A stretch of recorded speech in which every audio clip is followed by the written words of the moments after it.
Hey there, and welcome back. If the lamps are low and the day has finally loosened its hold on you, then you have come to the right place tonight. This is one of those evenings made for setting the present down, for letting the noise of the day go quiet, for allowing the mind to drift somewhere older and stranger and a long way from here. It is for anyone who lies awake carrying more than the day can easily hold, and who would like, for a little while, to set all of it aside and travel into another age entirely. Tonight, I am going to carry you back more than 800 years into the life of a woman who was born a princess of England and who would live, before she was done, as a queen in a kingdom of the southern sun, as a captive, as a traveller on the Crusade, and as a countess in the warm troubadour country of the south. You can let your shoulders soften now. Let the weight of you settle into the bed. We have the night and a long and far travelling life ahead of us. And before it is over, a king will try to make peace in the Holy Land by offering this woman in marriage to the brother of his greatest enemy, with the crown of Jerusalem as the price, and she will refuse him to his face. Before we cross over into her age, I would like to know where you are listening from tonight. The town, the country, whatever stretch of dark lies beyond your window while you settle in. Wherever that is, and whatever the hour happens to read on your side of the world, you are welcome here with me. If you find yourself drawn back to these evenings, you are always welcome to subscribe, so that the next one can find its way to you when it comes. And if you would ever like to leave a note below, I do read them. And it is a quiet pleasure to know who has come to sit with me in the dark. There is no hurry in any of it. The story will wait. So will I. So let us go back. More than 800 years, to the autumn of the year 1165, and to a castle on the river Loire in the old county of Anjou, in the heart of what was then the greatest assemblage of lands in the Western lands. In that autumn, at the castle of Angers, a daughter was born to the two most formidable rulers in Europe, and she was given the name Joan, though the chroniclers of her day often wrote it as Joanna. Her father was Henry, the second of that name to rule England, a king of restless and terrible energy who held not only England but a vast sweep of France besides.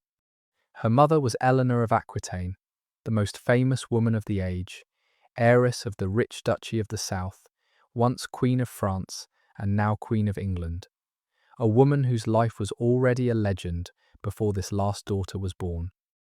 Into that union, near the summit of all the power of the Christian West, the child Joan arrived, the seventh of their children and the youngest of their daughters, and from her first breath she was something more than a child. She was an asset of the crown, a daughter whose hand might one day bind England to some far kingdom, and the men around her cradle would have understood that from the beginning. To picture the age she was born into, you have to set aside any idea of England and France as the separate settled countries they would later become, and imagine instead a single sprawling dominion that paid no attention to the sea between them. Joan's father ruled lands that stretched from the misty border with Scotland in the north to the warm foothills of the Pyrenees in the south, a great ribbon of territory down the western edge of the continent that historians would later call the Angevin Empire, after the county of Anjou from which the family sprang. It was not an empire in any tidy sense, not a single state with one law and one capital, but a gathering of duchies and counties and a kingdom, each with its own customs and its own proud nobility, held together by nothing more than the person and the will of the man who ruled them all. England was only one jewel in that collection, and not even the one the family loved best, for the heart of their power lay in their French lands, in Anjou and Normandy and the great duchy of Aquitaine. To hold such a dominion together took a particular kind of king, and Joan's father was that kind. Henry was a man of furious, ceaseless energy, who governed not from a throne in one fixed place, but from the saddle, moving endlessly across his lands, crossing the Channel a dozen times and more, appearing without warning where he was least expected. dispensing justice and crushing revolt and binding his scattered territories together by the sheer relentless force of his presence. Those who served him complained that he was never still, that the court was forever on the road, that a man could not keep up with him. This was the restless engine at the centre of Joan's family, a father who ruled the largest dominion in the West by never resting, and it set the tone of the whole house.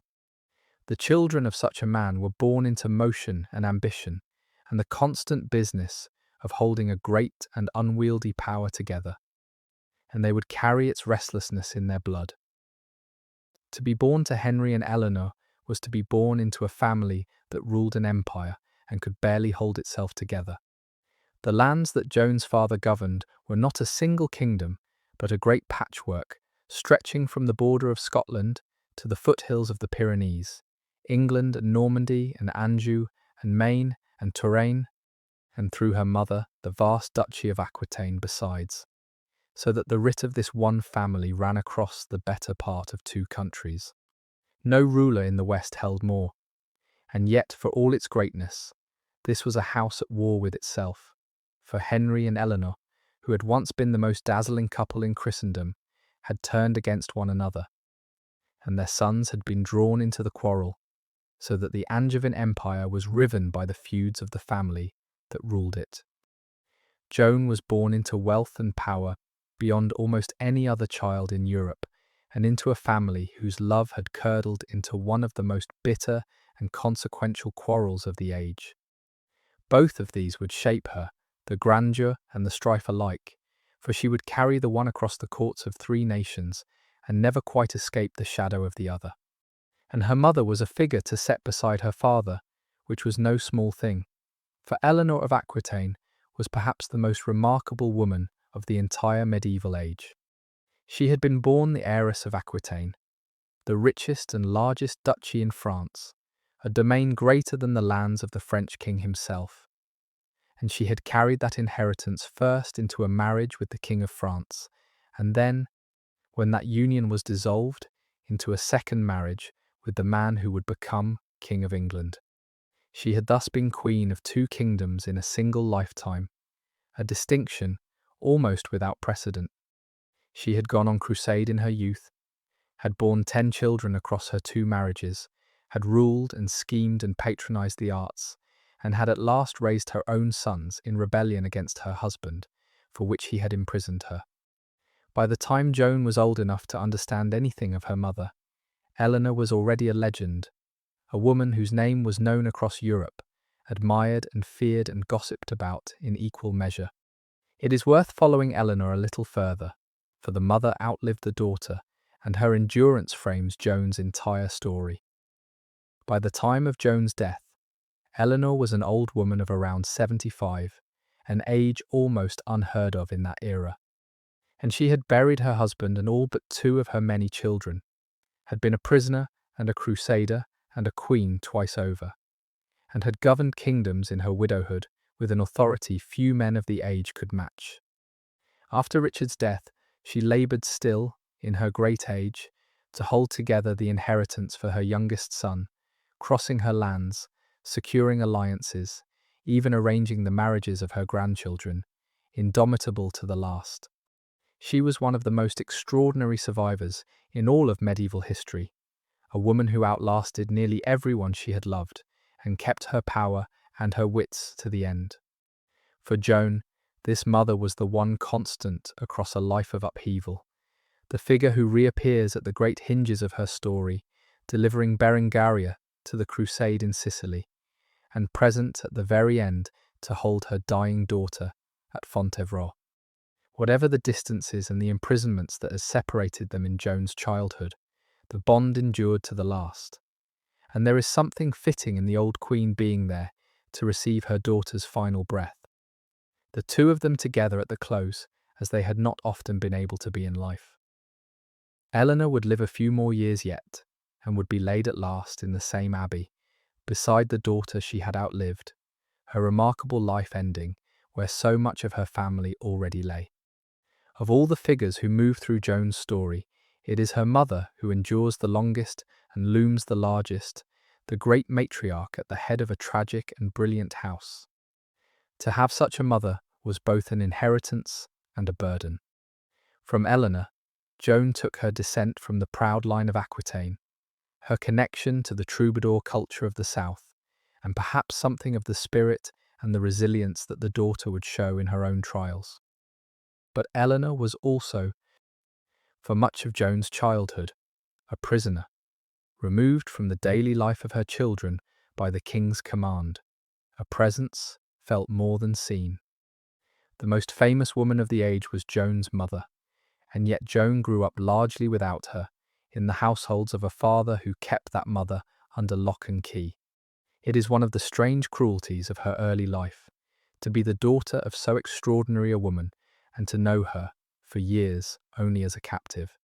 Yet the bond endured, and at the very end of Joan's life, when everything else had failed her, it was to this same mother, aged and unbroken, that she would turn, and in whose arms she would die.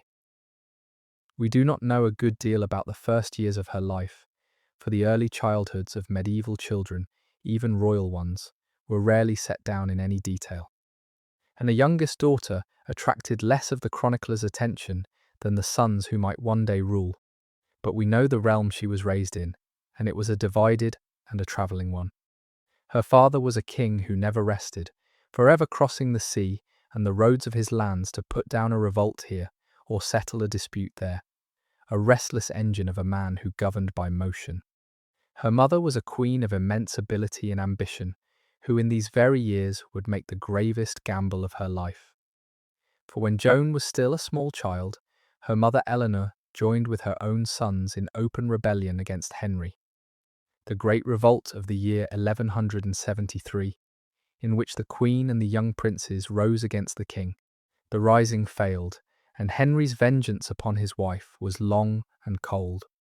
He had Eleanor seized and placed in confinement, and there she would remain, a prisoner of her own husband, for years to come, through the entirety of the rest of Joan's childhood. The places of her childhood were the great residences of the Angevin crown, and they were worlds in themselves, cold and grand and busy. There was Winchester, the old capital of the English kings, with its castle and its treasury, a seat of government and ceremony where the apparatus of the realm was kept. There was the strange and ancient site of Sarum, the precursor of the later Salisbury, a fortified town and castle set high on a windswept hill, ringed by old earthworks, a bleak and commanding place. And there was Poitiers in the south, her mother's beloved city, the seat of the Dukes of Aquitaine, warmer and more graceful than the English residences, a centre of the southern culture that Eleanor cherished. Among these and other castles, the child moved with the household, knowing no single fixed home but a circuit of vast stone seats scattered across her father's lands. The travelling life of the court followed a rhythm of its own, dictated by the seasons and the demands of government, and the simple need to feed a great household from the produce of scattered lands. The court could not stay long in any one place, for it would soon eat through the local supplies, and so it moved on a circuit through the king's residences, settling for a time and then packing up the entire establishment. The furnishings and the treasure and the records and the beds, loading it onto carts and pack animals, and moving on to the next seat, where the cycle began again. A child of the household grew up amid this perpetual motion, the great progresses across the country, the arrivals and departures, the unrolling and rolling up of a court that was never still. There was a logic to the movement, the great feasts of the church kept at the chief residences with full ceremony, the seasons of hunting in the forests, the demands of justice and government drawing the king now to this corner of his lands and now to that, and the constant need to show the royal presence across a far-flung dominion. For Joan, this itinerant childhood was simply the way of things, a life without a single fixed home but with a whole circuit of them, lived on the road as much as in any one castle. It was, in its way, a preparation for the still greater journeys ahead, for a child raised to constant movement might bear the upheavals of her later life. The crossings to Sicily and the East and the South, with a steadiness that a more rooted upbringing might not have given. She had never known a single settled home. Perhaps that made it easier, in the end, to make her home wherever she was sent. The life within these places was the life of a medieval court, magnificent and uncomfortable at once. The halls were vast and draughty, warmed by great fires and hung with tapestries against the cold, lit after dark by candle and torch and the glow of the hearth. The household was a crowd of hundreds, nobles and knights and clerks and servants. All of them fed from the king's stores and housed within his walls. There was ceremony and feasting and the constant business of government, the coming and going of messengers and petitioners, the display of royal power that was a part of ruling. For a child, it was a world of grandeur and motion, and a certain hardness abundant in everything but warmth and stillness. And Joan grew up within it, absorbing its rhythms and its assumptions, learning without being taught the manner and the bearing of the great. Imagine what that meant for the little girl. The mother who might have raised her was shut away by the father, and the family at whose summit she had been born was split down its centre by a war of parents and children. Joan spent her youth in the great royal residences, at Winchester and at the old castle of Sarum on its windswept hill, and at her mother's beloved Poitiers in the south, moving among the households of a divided dynasty. She would have known her mother as a captive, and her father as the man who held her brothers as rebels and her parents as enemies, and all of it set against the unimaginable wealth and ceremony of the greatest court in the West. It was not a gentle childhood, whatever its splendour, and it taught its lessons early. A daughter of this house learned young that power and affection did not run together, that the bonds of family were also the lines of a battlefield, and that her own place in it all was to be decided by others, for purposes that had nothing to do with her happiness. She would meet harder things than most in the years ahead, and perhaps the strange divided house of her childhood was the first preparation for them. It is worth saying a little about what the daily life of such a child was actually like, for the childhood of a royal daughter in the 12th century was a thing of both privilege and distance. A princess was not raised in the close, intimate way a modern child is raised at her mother's knee in a single settled home. She was given over from infancy to nurses and then to the women and tutors of her own household. A small establishment of servants and attendants and teachers maintained for her within the larger machine of the royal court. That court did not stay in one place, but moved constantly from castle to castle, from Winchester to Westminster, to the windswept height of Old Sarum, and across the sea to the residences in Normandy and the south, consuming the produce of one set of lands before moving on to the next, so that a child of the household grew up always travelling, always packing and unpacking, never long in any single home. Within that moving world, the residences themselves were heavy stone castles and palaces, cold and draughty by the standards of a later age, lit by candle and firelight, hung with tapestries against the chill, crowded with the servants and officials and hangers-on of a royal establishment. A princess lived among nurses and ladies and chaplains, learning her prayers and her letters, watched over and provided for and prepared, but rarely embraced in the warm modern way.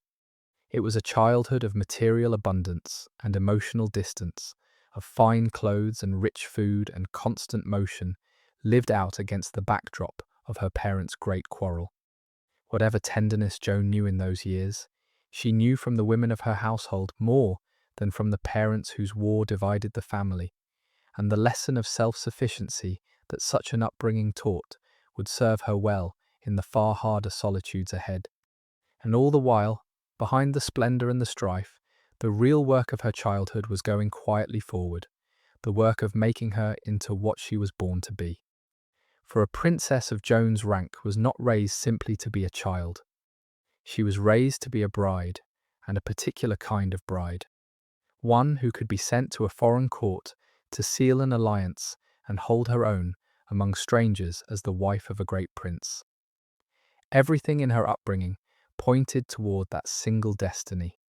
She would have been taught to read and to handle the devotions that filled the hours of every pious household, the prayers and the hearing of Mass that ordered the day. She would have learned the accomplishments expected of a noble lady.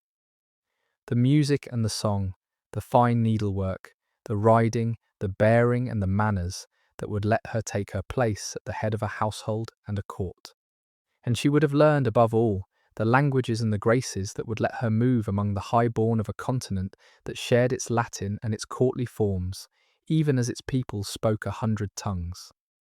The revolt that shattered the family when Joan was small deserves to be understood, for it was no ordinary quarrel, but a war that set the Queen and the King's own sons against him, and it left wounds that never healed.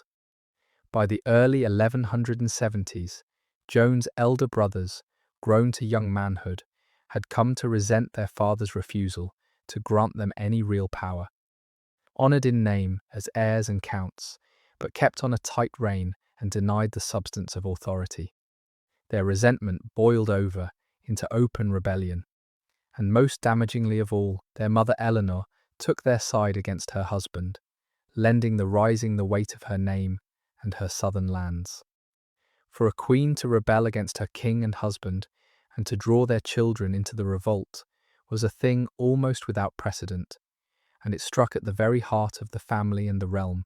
Her father Henry was one of the foremost kings of the medieval age, and the tragedy of his house casts its shadow across Joan's whole story, so he is worth a closer look.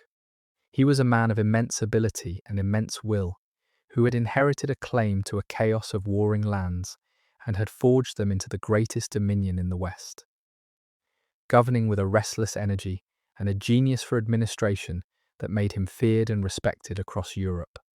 He reformed the law, tamed his nobility, extended his power, and held his sprawling empire together by the sheer force of his presence.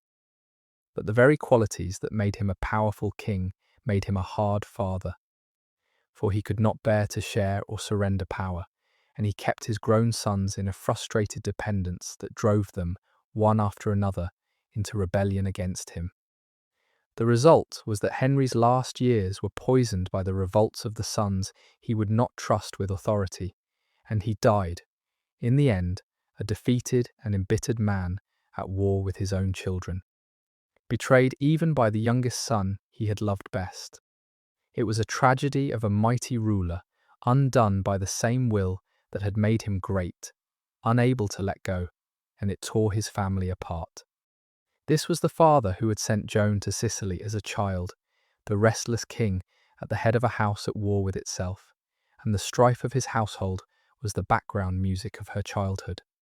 That she escaped the worst of it, sent away young to her own distant fate, may have been, in its grim way, a mercy, for the family she left behind tore itself to pieces in the years that followed, and the vast empire her father had built began, under his weaker successors, to come apart. The rising failed, for Henry was too able and too ruthless a ruler to be brought down by his own sons, and his vengeance, though restrained toward the boys, fell hard and lasting upon his wife. He had Eleanor seized and placed in confinement, and there she remained, a captive of her own husband, for the better part of 16 years. Through all of Joan's growing up and beyond, released only when Henry himself was dead. This was the great fact that hung over Joan's childhood, that her mother was a prisoner of her father, that the most famous woman in Europe was shut away by the king for having risen against him, and that the family at whose summit Joan had been born was riven by a war of parents and children. It was a harsh schooling in the truth that power and love did not run together at the summit of the world, and it was the world in which Joan was formed. For this was the deepest assumption of her surroundings, breathed in from infancy, that a daughter of a ruling house existed to be given away. She would not choose her husband, nor the country she would live in, nor the moment she would leave her home, perhaps forever, to live among a strange people in a strange land.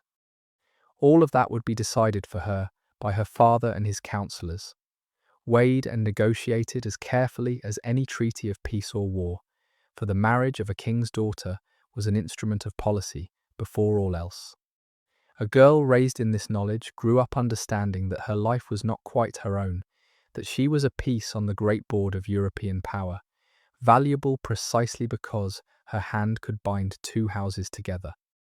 There is a poignancy in it when you set it beside a modern life, the child raised from the cradle to be sent away. But Joan would have known no other life, and would have looked for nothing else.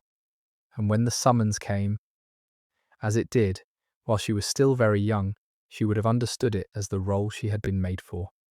The only questions were where she would be sent, and how far, and to whom. The answers, when they came, would carry her further from home than almost any princess of her age. The system that would dispose of Joan was the great machinery of dynastic marriage, and it is worth understanding it plainly, for it governed the lives of every high-born woman of the age and a good many of the men.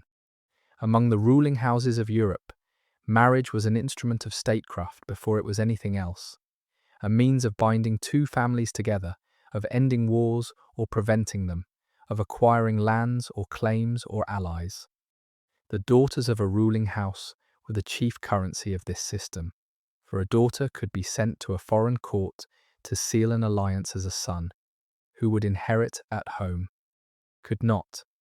A king with several daughters held in his hand a set of valuable cards, each of which could be played to win a friend or settle a quarrel, and he played them as the needs of his policy dictated, with little or no regard for the wishes of the girls themselves.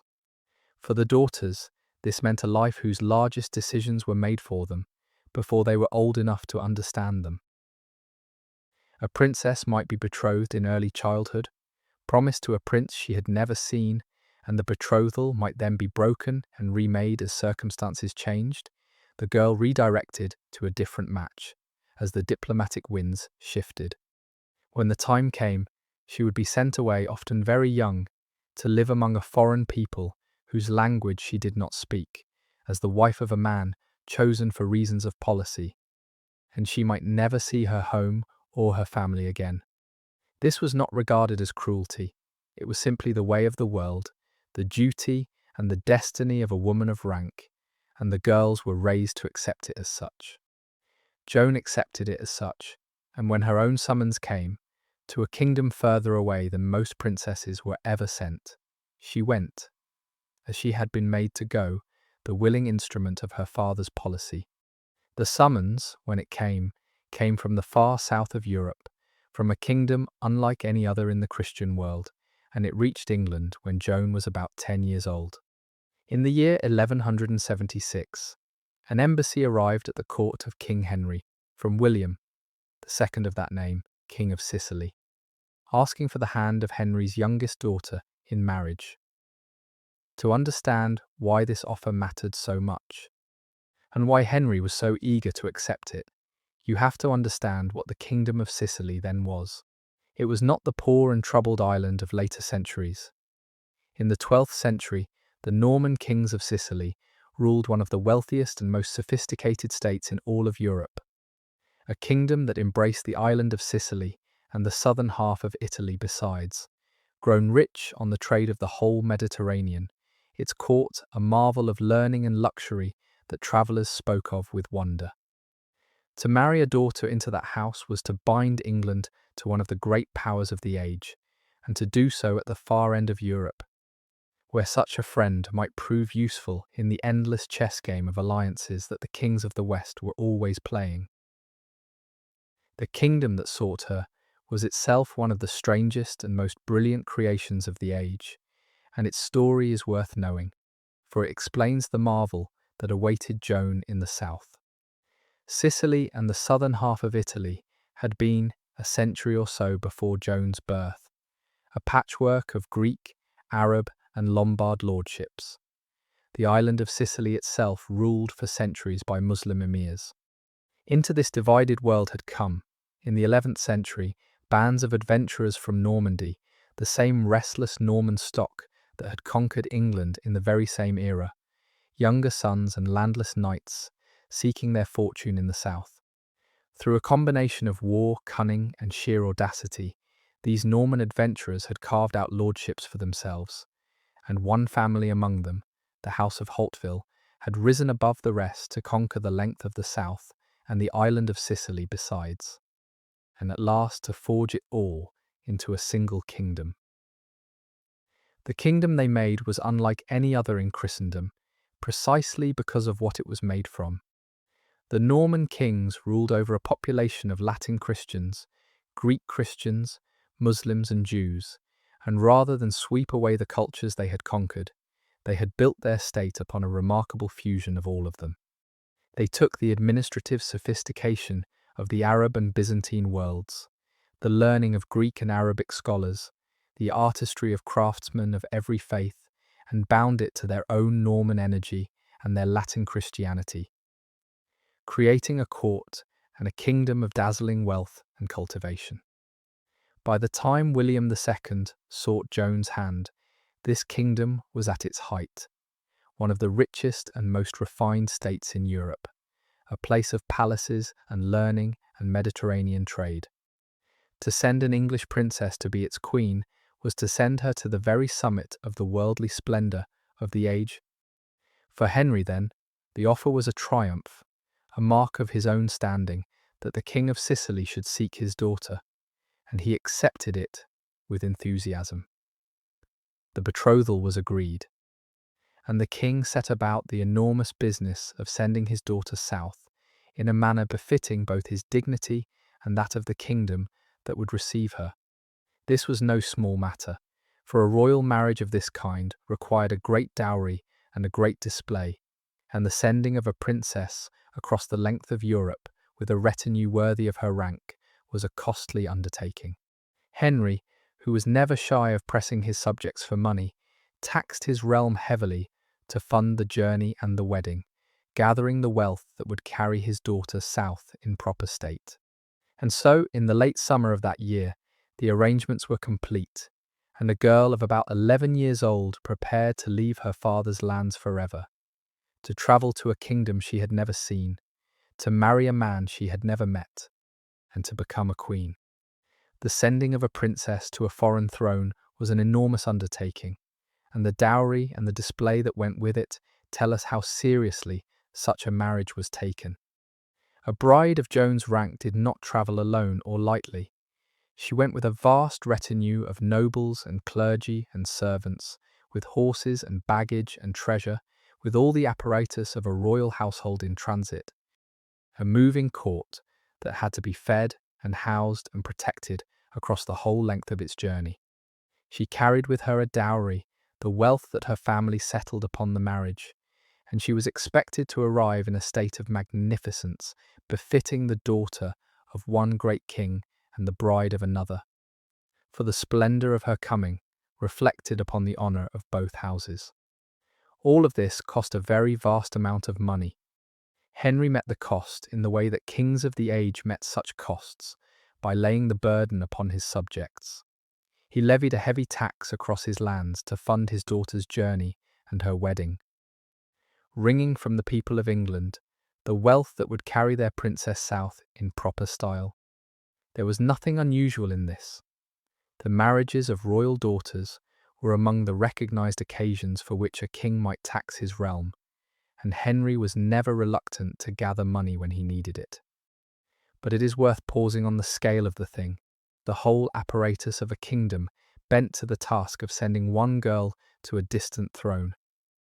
The taxes gathered, the retinue assembled, the treasure loaded, all so that an 11-year-old might travel the length of Europe to marry a king she had never met. It was a measure of how much such a marriage mattered, and of how little the wishes of the girl at the centre of it counted against the weight of policy and display. Think of the leaving, for it is one of the hardest matters to imagine across the centuries, and one of the most human. Joan set out from the south coast of England in the late summer, sailing from Southampton with the large retinue her father had provided, and turned her face toward a destination almost unimaginably far away.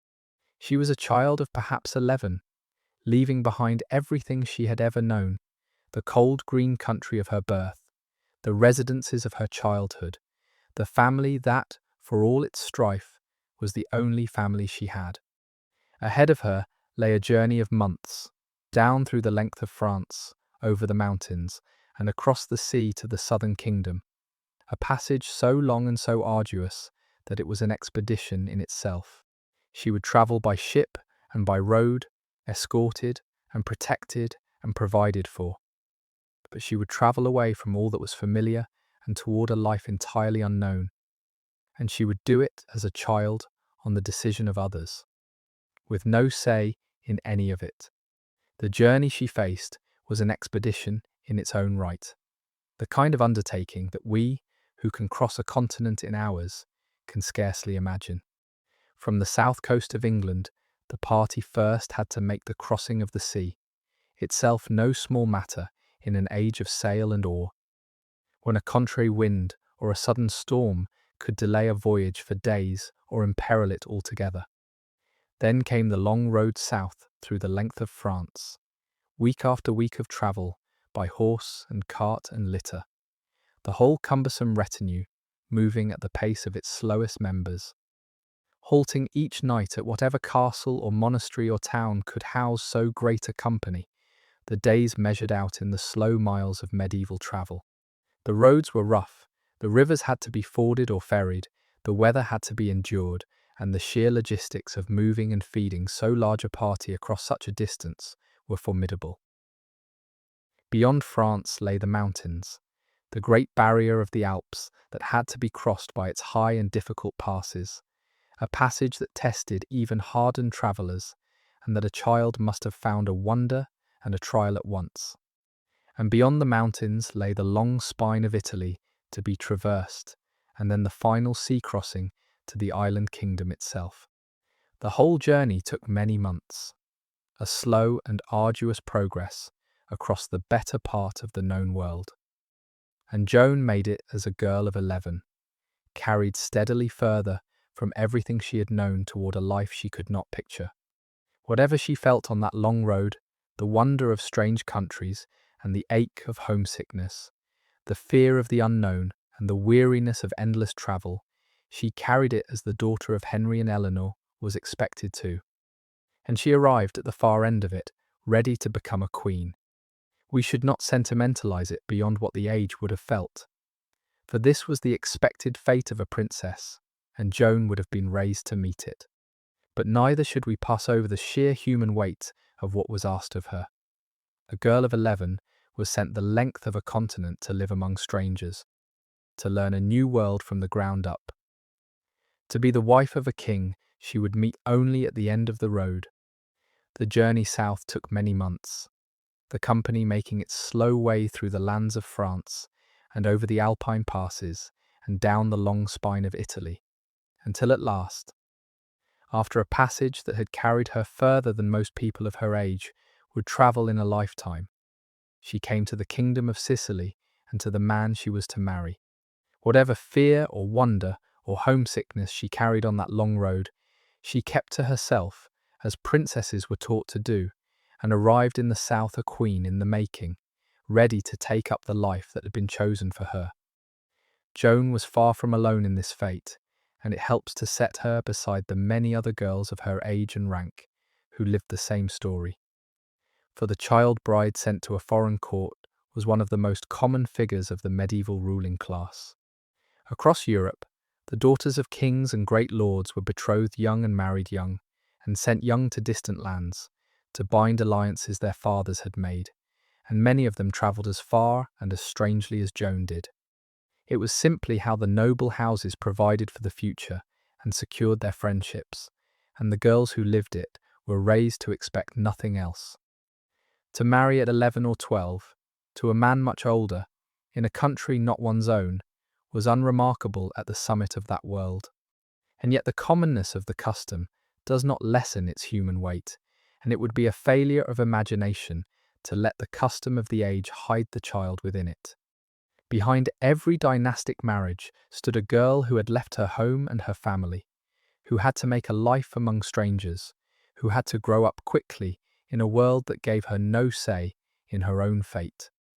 Some of these girls were unhappy, Some found contentment, some rose to real power and standing in their adopted lands, and some, like Joan, were carried by their marriages into lives of extraordinary incident. The system used them, and they endured it, and the best of them made much of their own out of the lives that others had arranged. Joan would prove to be one of those, a woman who met each new country and each new role thrust upon her with a resilience that turned mere endurance into more, and who, at the crises of her life, would show that the instrument had a will of its own after all. And what a place it was that received her, for the kingdom of Sicily, in those years, was perhaps the most extraordinary in all of Christendom, and nothing in her English childhood could have prepared her for it. Sicily lay at the very crossroads of the Mediterranean world, where the cultures of Western Europe, of Byzantine Greece, and of the Arab and Islamic South all met and mingled. And the Norman kings who ruled it had built upon that meeting a civilization of dazzling richness and variety.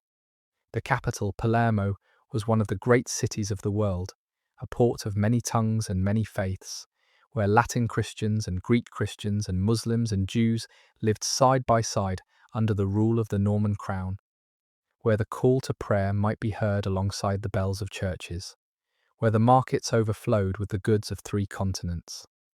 To a child raised in the cooler and simpler north, it must have seemed scarcely believable, a kingdom out of a story. Let your mind settle for a moment into the streets of Palermo, the city that was to be her home, for it was one of the wonders of the medieval age, and nothing in her northern childhood could have readied her for it. It was a port set against the mountains and the sea, larger and richer and more crowded than almost any city of the Latin West. Its harbour thick with the ships of every trading nation. Its markets overflowing with silks and spices and the produce of 3 continents. The streets were a babel of tongues, where Latin and Greek and Arabic mingled in the mouths of the crowd, where Christian and Muslim and Jew went about their business side by side under the rule of the Norman crown. From the minarets that still stood, the call to prayer rose over the city, answered by the bells of the churches, and the whole place breathed a mingling of worlds that existed nowhere else in Christendom on such a scale. The daily life of the court she presided over was a thing of cultivated pleasure, and it is worth imagining the texture of it, the small particulars of a queen's day in that golden kingdom. The food alone was a revelation to a palate raised in the north, for the Sicilian table drew on the cookery of the Arab world, rich with sugar and almonds and citrus and spices that the colder land scarcely knew. Sweet confections and elaborate dishes that made the plain fare of England seem another age. The clothing was of silk and fine stuffs woven in the royal workshops, where craftsmen produced cloth of a richness prized across Europe, garments far removed from the heavier dress of the north. There was music, and there were gardens, and there were the cool pleasures of palaces, built to defeat the heat, the whole refined apparatus of a court that had made an art of living well. For the queen at the centre of it, the days would have been ordered by the rhythms of devotion and ceremony and the management of her household, the hearing of mass, the giving of audience, the overseeing of her establishment, the rituals of a great court. But around that frame lay the sensory abundance of the south, the warmth and the light, the scents of the gardens, the taste of unfamiliar luxuries, the beauty of mosaic and silk and running water. Whatever loneliness Joan knew as a stranger in that land, she knew it amid a richness of life that few courts of the age could match, and the girl from the grey north spent her formative years in a place that engaged every sense. A realm of sweetness and colour and ease that must have made her later returns to the harder lands of France and Normandy feel, in their way, like exile from a paradise. The sensory richness of it would have struck her at each turn. There were the scents of the southern markets, the spices and the fruit and the flowers of a warmer land, the oranges and lemons that grew in the gardens, the perfumes of the East, carried in by trade. There was the heat of the Mediterranean sun, so unlike the grey damp of England, and the brilliance of the light upon white stone and blue water. There was food she had never tasted, sugar and dates and the elaborate dishes of a court that had drawn its cookery from the Arab world, and clothing of a richness and a strangeness beyond the northern fashions she had grown up in. To one raised in the cooler simplicity of the north, Palermo must have seemed scarcely real, a city out of a tale, and she had come to be its queen. The wealth and the beauty of it were beyond anything she had known. The Norman kings had raised palaces and churches of astonishing splendour, blending the styles of the Latin West with the domes and the mosaics of the Byzantine East and the intricate craft of the Arab world. There were palaces set in gardens of fountains and fruit trees, cool courts where water ran, and the heat of the southern day was kept at bay. Chapels glittering from floor to ceiling with mosaics of gold in which the figures of the saints shone out of a heaven of shimmering light. The court itself was a marvel of learning and luxury, drawing scholars and poets and craftsmen of every nation, a place where the knowledge of the Greek and the Arab worlds was treasured and studied, where the king's administration was staffed by men of many backgrounds, where the refinement of life had reached a height that the rougher courts of the north could hardly imagine. Into this life of sun and gold and many tongues came the daughter of the cold green north, to be its queen. The buildings of that kingdom were among the marvels of the age, and they survive in part to this day to show us what Joan would have seen. The Norman kings had raised churches and palaces in a style that existed nowhere else, a fusion of the Latin, the Byzantine, and the Arab, and the foremost of them glittered with a beauty that travellers struggled to describe. Within the royal palace at Palermo stood a chapel whose every surface above the dancing height of a person was sheathed in mosaic of gold. The figures of Christ and the saints and the stories of Scripture shining out of a heaven of shimmering golden glass, while overhead spread a wooden ceiling carved and painted in the intricate manner of Arab craftsmen, so that the eye travelled from Byzantine gold to Islamic ornament in a single glance. It was a room that seemed to gather the light and turn it holy, and Joan would have worshipped beneath it.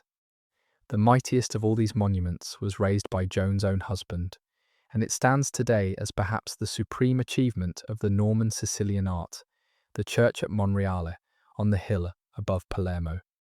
William the Good built it as the crown of his reign and the intended resting place of his dynasty, and he filled it with the most extensive sweep of golden mosaic in all of Christendom.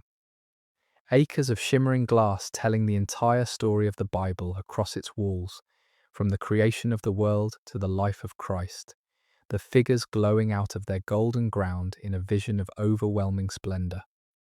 To enter it was and is to step into a space that seems to gather all the light of the southern sun and transmute it into something holy, a heaven made visible in glass and gold.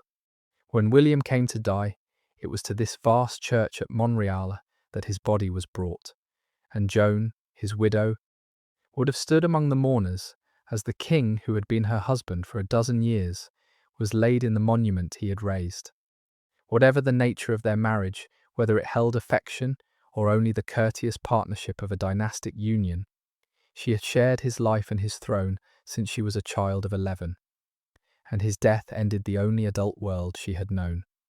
The Golden Church received him, and the Queen, who had come from the cold north as a girl, stood widowed in the southern splendour, her position already, in that very moment, beginning to crumble beneath her.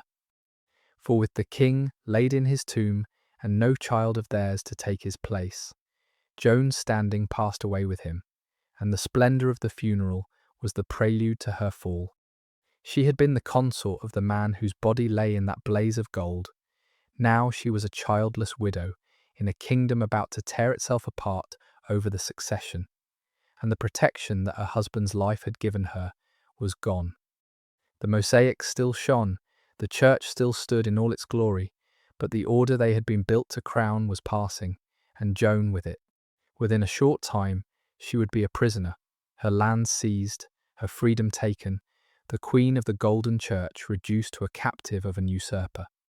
The death of William the Good was the hinge of her life, the end of her first world, and the beginning of the long ordeal that carried her, by way of rescue and crusade, into all that followed. That this was her husband's great work gives it a particular place in Joan's story, for she would have known it as it rose, the king's mighty offering to God and to the memory of his house. It was built in the very years of their marriage, and it expressed, in its fusion of Latin plan and Byzantine mosaic and Arab ornament, the whole character of the kingdom she had married into, the meeting of worlds made permanent in stone and glass.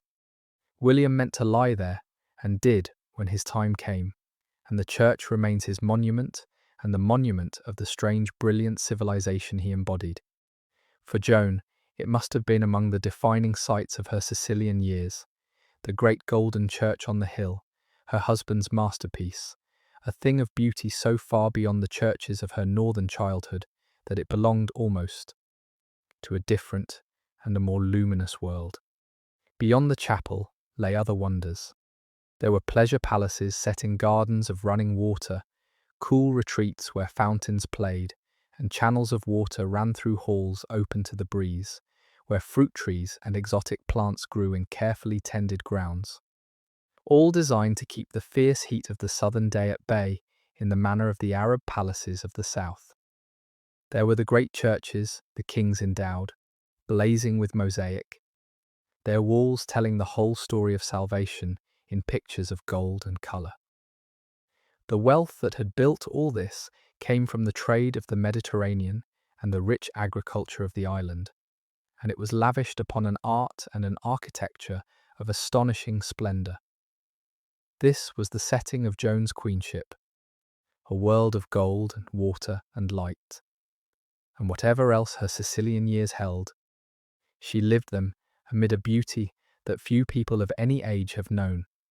Her marriage and her crowning came in the early part of the year 1177 in the city of Palermo, and they joined her life to the kingdom of the south.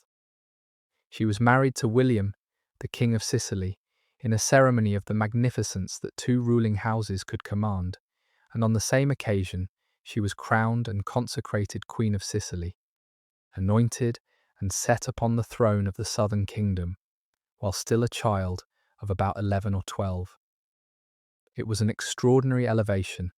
The youngest daughter of the King of England made a crowned and anointed queen at the far end of Europe, and it placed her, young as she was, among the noble women of Christendom.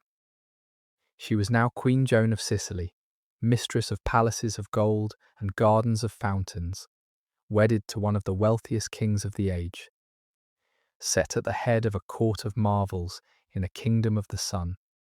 The crowning of a queen was among the most solemn acts the church and the monarchy possessed, and it is worth dwelling on what was done to Joan that day in Palermo.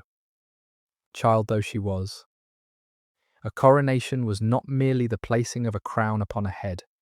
At its heart lay the anointing, the marking of the new queen with holy oil, the same sacred act that consecrated a king, by which the anointed was held to be set apart, lifted into a sacred order, blessed with a special grace for the office she was taking up. As the oil touched her, and the crown was set upon her, and the ancient words of blessing were spoken over her, Joan was transformed from a foreign princess into a consecrated Queen of Sicily, sharing in the sacred character that the rite conferred, her person hallowed and her authority blessed before God and the assembled leading men of the kingdom.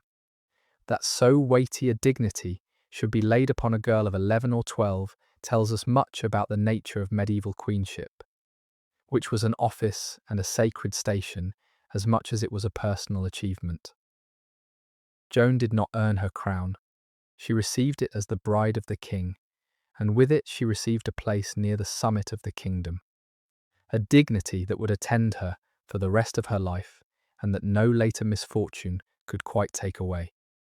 Even when years afterward she was a widow stripped of her lands and held captive by an usurper, she remained a crowned and anointed queen, and it was in part that indelible dignity that made her brother's intervention on her behalf so forceful a matter. The ceremony in Palermo made her, young as she was, one of the high ladies of Christendom, and the title of queen would cling to her name through every change of fortune to the end of her days. And yet, for all the splendour of it, we should not lose sight of the child at the centre of the ceremony. She had crossed the length of a continent to reach this day. She had left her family and her country behind, perhaps never to see them again. She had come to a strange and dazzling land whose languages and customs were not her own, to be the wife of a man she had only just met, and to take up the weighty dignity of a queen while still a girl. The crown that was set upon her head that day in Palermo was a real one, and the queenship it conferred was real, and she would wear both for a dozen years to come.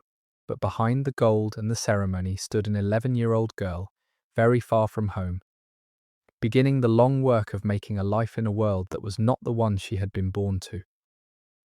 That work of adaptation, the learning of a new kingdom and a new role and a new husband, was the task of her first years in the south, and she set about it as the daughter of Henry and Eleanor would be expected to, with whatever courage and resolve the moment demanded. The work of making herself into a Sicilian queen, of crossing the vast distance between the age she had left and the realm she had come to, was the real labour of Joan's first years in the south.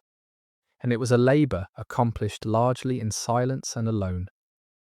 She would have brought with her from England a small company of her own attendants and servants, and perhaps a chaplain, a fragment of home carried into exile. But around that little island of the familiar lay the whole strange ocean of the Sicilian court, with its many tongues and its unfamiliar customs and its ways of doing things that were not her ways. She had to learn how this court worked, how to bear herself within it, how to be understood and to understand, how to fill the role of queen in a kingdom whose very language and manners she had to acquire from the beginning. That she did it, that she grew from the bewildered child who had arrived into a woman who held the dignity of a Queen of Sicily for a dozen years, is a quiet testament to a strength that the chroniclers do not pause to praise, but that the bare facts make plain. Children are adaptable, and a girl of 11 may take to a new world more readily than an older person could. But the adaptation was nonetheless a real achievement. The remaking of herself to fit a life that had been chosen for her in a country she had never seen. She would do it again, in the south of France, in her third marriage, the perpetual incomer making herself at home among strangers. It was perhaps the deepest of her competencies, this capacity to be set down in a strange world and to make a place for herself within it, and she had begun to learn it, of necessity, in the golden and bewildering court of Palermo while she was still a child. The man she had married was known to history as William the Good, and he was a ruler who fitted the strange and luxurious kingdom he governed. He was some dozen years older than his child bride, a man in his early 20s when she came to him. And by the accounts that survive, he was a king more given to the pleasures and the splendours of his court than to the hard business of war. He was secluded and luxurious in his habits, fond of the ease and the beauty of his palaces, content to leave much of the labour of government to his ministers, while he enjoyed the riches of the most refined court in the West. He was not a conqueror or a warrior in the mould of Joan's own ferocious father and brothers. He was a pleasure-loving prince of a pleasure-loving kingdom, and his reign, for all its lack of martial glory, was marked by an ambitious diplomacy and by the continued flourishing of the extraordinary civilization over which he presided. The kings of Sicily ruled their strange kingdom by a strange and sophisticated art, and it is worth understanding the kind of state that Joan had married into, for it was governed unlike any realm of the north, where the kings of England and France ruled through their warrior nobility and the rough institutions of feudal lordship. The Norman kings of Sicily had inherited and preserved the elaborate bureaucratic machinery of the Arab and Byzantine states they had conquered. Their administration was staffed by men of many faiths and tongues. Greek and Arab officials keeping the records and gathering the revenues of the crown in their own languages alongside the Latins, a civil service of a refinement and a complexity that the cruder governments of the north could not match. The kingdom was rich, and it was efficiently squeezed for its riches by this sophisticated apparatus, which made its kings among the wealthiest rulers in Europe. William himself, for all his love of ease, presided over a vigorous foreign policy, his hand reaching out through diplomacy and the marriages of his house into the affairs of the wider Mediterranean and of Europe beyond. His marriage to Joan was itself a piece of that policy, a binding of his kingdom to the proud Angevin power of the West, a mark of his standing among the rulers of Christendom. He kept up an active diplomacy with the Italian cities, with the Byzantine Empire, with the powers of the East, and his reign, if it lacked the martial glory that the chroniclers loved, was a time of wealth and stability and cultural flourishing for his kingdom. Joan thus found herself the queen, not of a warrior king of the northern type, but of a subtle and luxurious Mediterranean monarch, whose power rested on wealth and diplomacy and the sophisticated governance of an uniquely various realm. He was also a king whose court kept customs that must have seemed strange indeed to a princess of the Latin north, for the Norman kings of Sicily had absorbed much from the Arab and Islamic world they ruled over, and their manner of life reflected it. The king maintained, in the manner of an Eastern potentate, a household that included the customs of the Muslim courts, and there are reports that William kept a harem within his palaces, after the fashion of the Islamic rulers whose lands his ancestors had conquered.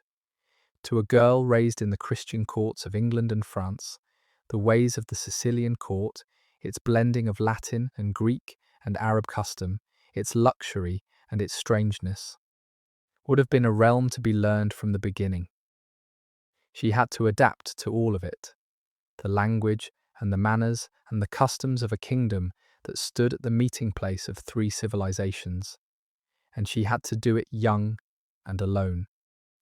Far from anyone who shared her origins, it was a formidable task for a child, and the fact that she accomplished it, that she made herself a queen of this strange southern world, speaks of a resilience that would serve her again and again in the harder years to come.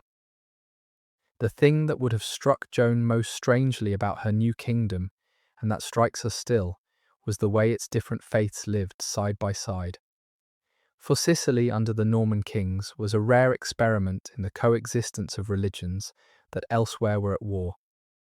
In an age when the Christian West and the Muslim world were locked in the long struggle of the Crusades, when Joan's own brother would soon march east to fight Saladin for Jerusalem, the kingdom of Sicily contained Christians and Muslims and Jews living together under a single crown, each permitted their own worship, their own law, their own customs, within the framework of the king's peace.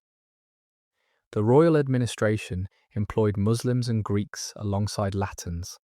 The king's own court kept customs drawn from the Islamic lands. Arabic was a language of government and learning. And the mingling of cultures had produced the unique civilization whose art and architecture so dazzled each visitor. It was not a perfect harmony, and we should not paint it as a modern dream of tolerance, for there were tensions beneath the surface, resentments and frictions, and, in the harder times that came after, outbreaks of violence between the communities. The coexistence rested upon the strong hand of the monarchy and the wealth that bound everyone's interest to the crown, and it would not outlast the passing of the Norman line. But in Joan's day, it was real and remarkable, a kingdom where the faiths that warred elsewhere lived in a wary peace. And a queen raised in the homogeneous Christian north now found herself the consort of a king whose realm embraced the very world her countrymen were crusading against. It was one more strangeness of the southern kingdom, and one more thing she had to learn and to live among, the daughter of the crusading West, made queen of a realm of many faiths.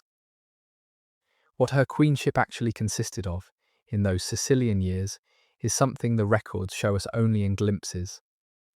For the chroniclers were more interested in kings and wars than in the daily life of a queen.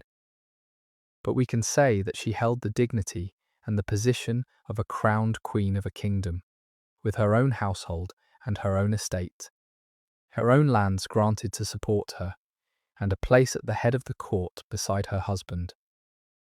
She would have presided over the ceremony and the hospitality of the royal household, performed the religious and charitable duties expected of a queen, given alms and patronage, and stood as the foremost lady of the kingdom. She had been granted lands of her own as her dower, among them the county of Monte Sant'Angelo on the mainland, which would matter a good deal when her fortunes turned. For a dozen years she lived this life, the queen of the southern kingdom, growing from the child who had arrived into a woman, learning the age she had been sent to, and taking her place within it. The substance of a medieval queen's life, beneath the ceremony, was a particular blend of dignity, duty, and a carefully bounded power. And Joan would have lived it in the Sicilian years. A crowned queen held her own estate, lands granted to her as her dower and her maintenance, from which she drew the revenues that supported her household, and that household was itself a small court within the court, with its own officers and servants and ladies, its own clerks and chaplains. The whole establishment of a high lady. She had her own seal, the mark of her authority, with which she could confirm grants and conduct the business of her lands. She was the foremost woman of the kingdom, the model and the head of its noblewomen, and the patroness of churches and religious houses, expected to give alms and endow foundations and stand as an exemplar of pious womanhood. Above all, she held, or could hold, the ancient and valued office of intercession, the role of the merciful advocate who could plead with the king for grace on behalf of those who had earned his anger. In a world where the king was justice and severity, the queen could be mercy, asking pardon for the condemned, softening the ruler's wrath, and in doing so, serving a real function in the working of the state. For a crown that was all harshness bred only fear and revolt. This was understood and honoured, woven into the very expectations of queenship, and a queen who performed it well was praised for it. Whether Joan, young and foreign, found much scope for these arts in her dozen Sicilian years, we cannot say in detail, but she held the position and the dignity from which they flowed. And she learned the trade of queenship in the years of her first marriage, a trade she would carry with her through all the strange turns of her later life. It must have been, in many ways, a life of wonder, and perhaps also of loneliness. She lived amid a beauty and a luxury that few people of any age have known, in palaces of gold and gardens of running water, in a kingdom of warmth and plenty at the crossroads of the world. But she lived it far from her own people, among customs not her own, the wife of a man much older than herself, whose world was not the one she had been born to. Whether there was affection between them, we cannot truly know. Though William, for his part, seems to have treated her with the honour due to her rank, and never sought to set her aside, even when the trouble of their marriage became plain. And the deep trouble was this: the trouble that hung over each royal marriage of the age, and that would hang over theirs with particular weight. For all the years of their union, Joan did not give the king a living heir. There is a particular loneliness in the lot of the foreign queen that deserves a moment's thought, for it was Joan's lot for the whole of her adult life, in one country after another, to be sent as a girl to a distant land, to live among a people whose language and customs were not one's own, to be surrounded by attendants, and yet to be, in the deepest sense, a stranger, was the common experience of the princesses who were married abroad, and it was an experience that wealth and rank could ease but not dissolve, however golden the palace, However rich the court, the foreign queen lived far from her own kin, among faces that had not known her as a child, in a world she had to learn from the beginning and the homesickness of it. The sense of being forever slightly apart was a price that the daughters of kings paid for the alliances their marriages sealed. Joan paid that price more than once, for she was a stranger in Sicily and would later be a stranger. In a different way, in the south of France, and in between, she was a wanderer with no country at all. We catch, in the bare facts of her life, no direct record of what she felt, for queens were not in the habit of confiding their loneliness to the chroniclers, and we must be careful not to invent an inner life the sources do not give us. But it is no sentimental fancy to suppose that a girl carried so far from home, and kept so long among strangers, knew the ache of exile beneath the splendour of her station, that she bore it and made a queen of herself in a foreign land, and went on to bear it again in other lands, is part of what makes her endurance so quietly impressive. The wonder of her life was real, but so, surely, was its solitude. There was a child, or there seems to have been. The chroniclers record that Joan bore William a son, named Bohemond, in the early 1180s, and for a moment the future of the kingdom must have seemed secure, an heir born to carry the Norman line forward.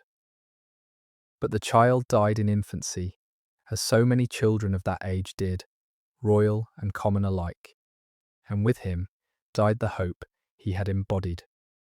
There may have been other losses too, the miscarriages and the early deaths that shadowed the childbearing of nearly each woman of the time, and that the records do not always trouble to note. What is certain is that when the years had passed, Joan and William had no living child, no son to inherit the throne, no daughter even to carry the blood forward, and the rich kingdom of Sicily faced the gravest danger that could befall a monarchy, the danger of a throne, with no clear heir. The loss of that child, and the failure to bear a living heir, must be understood against the brutal realities of childbearing in that age, which fell hardest upon women and upon the very young. To bring a child into the world in the 12th century was to pass through real and present danger, for there was no remedy when a birth went wrong, no way to save a mother whose labour turned against her, no defence against the fevers and the bleeding that carried off so many women in the hours and days after a delivery. And the children, once born, faced their own perilous passage through an infancy in which disease and weakness took the young in numbers that each family simply expected and endured. Even the children of kings, with every care that wealth could provide, died in their cradles in great numbers, and the death of an infant son, grievous as it was a sorrow that nearly every family of the age had known. For Joan, the loss carried a double weight, the private grief of a mother and the public anxiety of a queen, for the bearing of an heir was held to be the very purpose for which a queen was crowned. A royal marriage that produced no surviving child was a marriage that had failed in its first duty, however happy it might otherwise be, and a queen who did not give her husband an heir occupied an uncertain and vulnerable place, exposed to the whispers of the court and the calculations of the dynasty. That William never moved to set her aside, never sought the annulment that many kings in his place would have pursued, speaks well of him and perhaps of their bond. But the shadow of the empty cradle lay over the marriage all the same, and when the king died and left no child of theirs to take the throne, it was that very childlessness that turned Joan, in an instant, from an honoured queen into a vulnerable and disposable widow. This was no small matter for Joan, in either her heart or her position. The loss of a child is among the oldest and deepest of human griefs, and a queen felt it as any mother would, whatever the ceremony that surrounded her.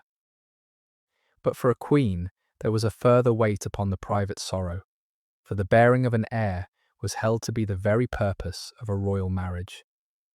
The duty for which a queen was crowned, and a queen who did not produce one occupied an uncertain and a vulnerable place. That William never sought to set her aside, never moved to annul the marriage and seek a fruitful wife elsewhere, as many kings would have done, says something to his credit and perhaps to the bond between them. But the absence of an heir was a shadow over the kingdom, and when the king himself came to die, that shadow would fall across Joan's own fortunes with sudden and frightening force. The pressure upon a queen to bear an heir was relentless and inescapable, and it bore down upon Joan with particular weight as the childless years accumulated. The entire purpose of a royal marriage, in the eyes of the world, was the production of an heir to carry on the line, and a queen's entire standing was bound up with her success or failure in that one supreme task. A queen who gave her husband sons was secure and honoured.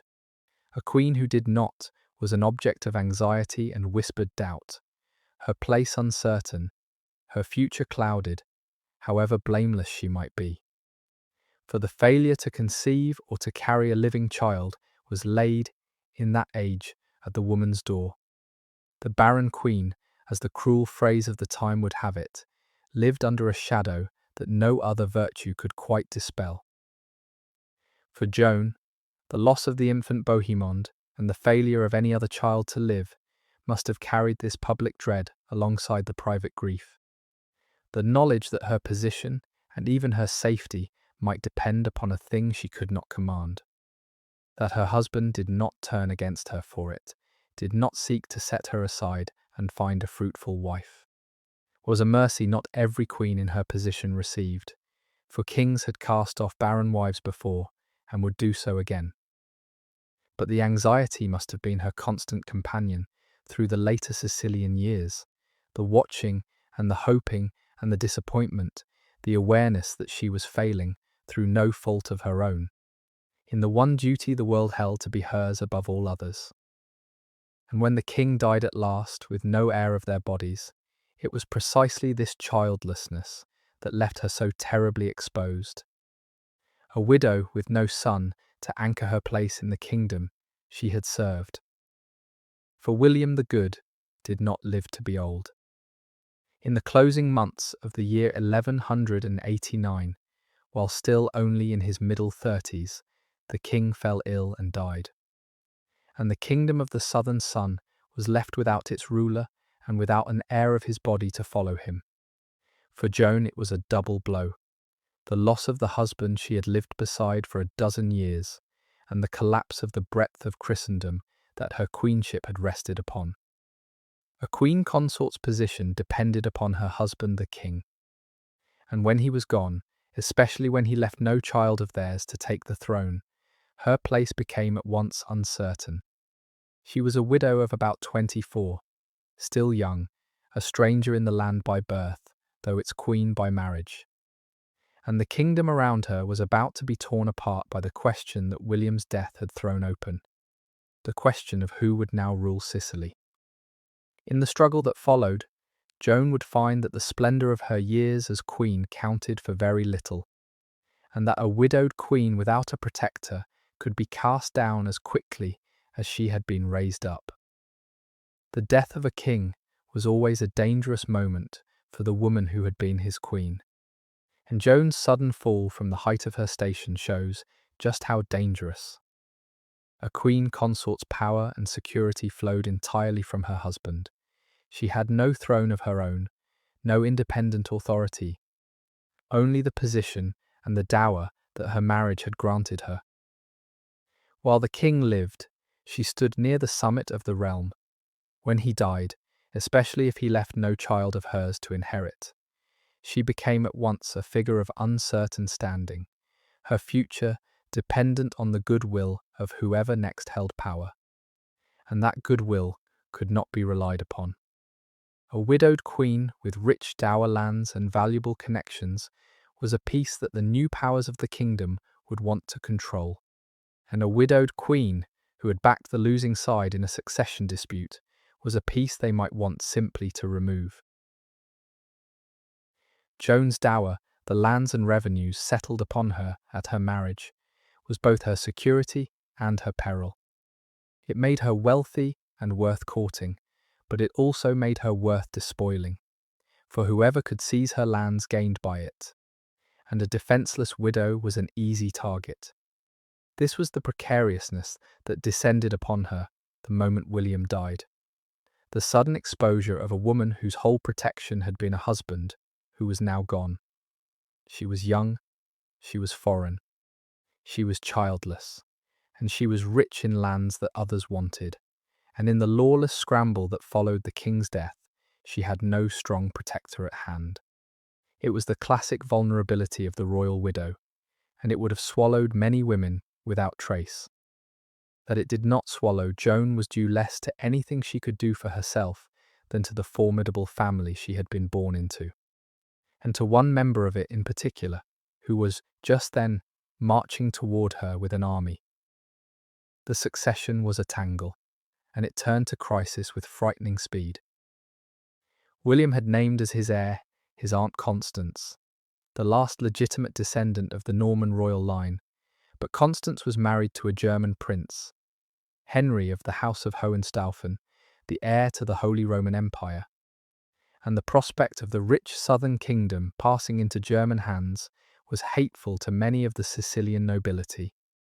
And so, when William died, a rival rose up to seize the throne, a man named Tancred, a cousin of the late king born outside lawful wedlock, who had himself crowned king in defiance of Constance's right, with the backing of those who preferred a Sicilian usurper to a German master.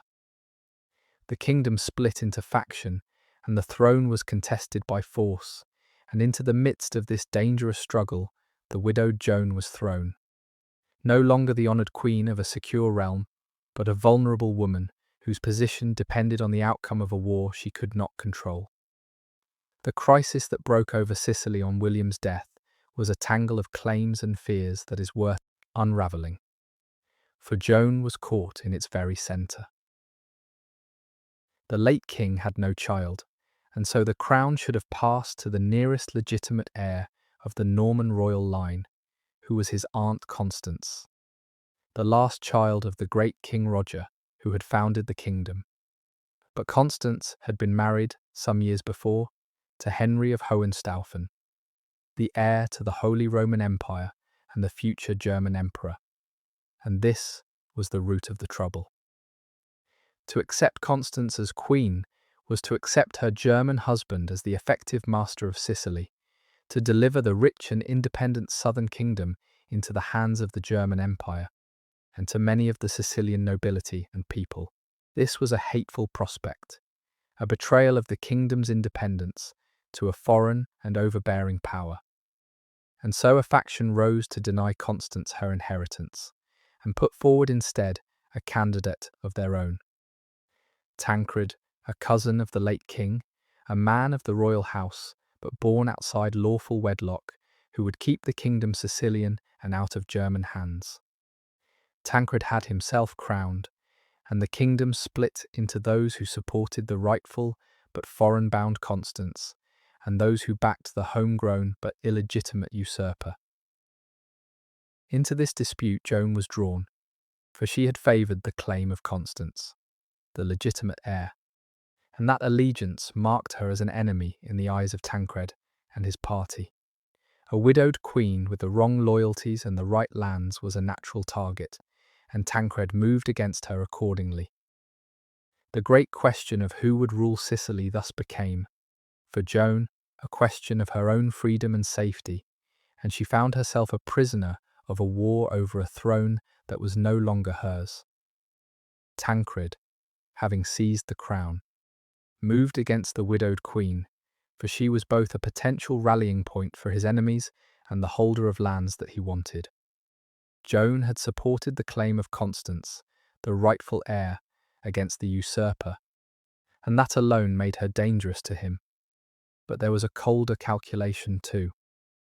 Among the lands that William had granted Joan as her dower was the county of Monte Sant'Angelo, which lay upon the very route by which the German forces of Constance's husband would one day come to claim the kingdom. And Tancred had no intention of leaving such a strategic prize in the hands of a woman who favoured his rivals. And so the man who had taken the throne took also the queen's lands, seizing her dower, and placed Joan herself under restraint, confining her, holding her as a prisoner of state in the very kingdom where she had reigned. The queen of the palaces of gold became a captive, her wealth stripped from her, her freedom taken, shut away by the usurper who feared what she might become if left at liberty. It was a bitter reversal, and it might have been the end of her story. A widowed queen left to languish in the keeping of a king who had every reason to keep her powerless. A woman in her position had few resources of her own. Her power had flowed from her husband, and with him dead and an usurper on the throne, she was at the mercy of events. But Joan was not without family, and her family was not the kind to leave one of its own in the hands of an enemy. For while she sat captive in Sicily, the world beyond was stirring with one of the vast enterprises of the age, the launching of a new crusade to the Holy Land. And the road of that crusade ran directly through the kingdom where she was held. Among the mightiest of the kings who had taken the cross and were marching east was her own brother. And he was a man before whom even a king of Sicily would have cause to tremble. Her brother was Richard, King of England, whom the world would remember as the Lionheart, and he was coming south. The confinement that Tancred imposed upon her was a particular kind of captivity, the genteel imprisonment of a person too high-born to be treated as a common prisoner, but too dangerous to be left at liberty. She was held, it is recorded, at the Zisa, one of the pleasure palaces of the Norman kings on the edge of Palermo, a beautiful building of cool halls and running water built in the Arab manner, a place of luxury that now served as a gilded cage. There is a bitter irony in it that the queen should be shut away amid the very splendours of the kingdom she had reigned over, her captivity wrapped in beauty, her freedom taken while the fountains played, and the painted halls kept out the heat. House arrest for a queen meant the loss of liberty without the squalor of a dungeon, a confinement of watchfulness and restriction rather than chains, but a confinement nonetheless, and a frightening one for a woman who knew how easily a captive of state might be quietly disposed of if she became too inconvenient. For a widow who had lately been a crowned queen, the descent was vertiginous, from the height of the throne to the powerlessness of a prisoner in the space of a single death. Her husband gone, her lands seized, her freedom taken. She was wholly at the mercy of the man who had usurped the kingdom, with no power of her own to resist him and no protector at hand. It was the nightmare that shadowed every royal widow, realised in full, and there is no knowing how it might have ended had she been left to Tancred's keeping, for usurpers have ways of making inconvenient claimants vanish.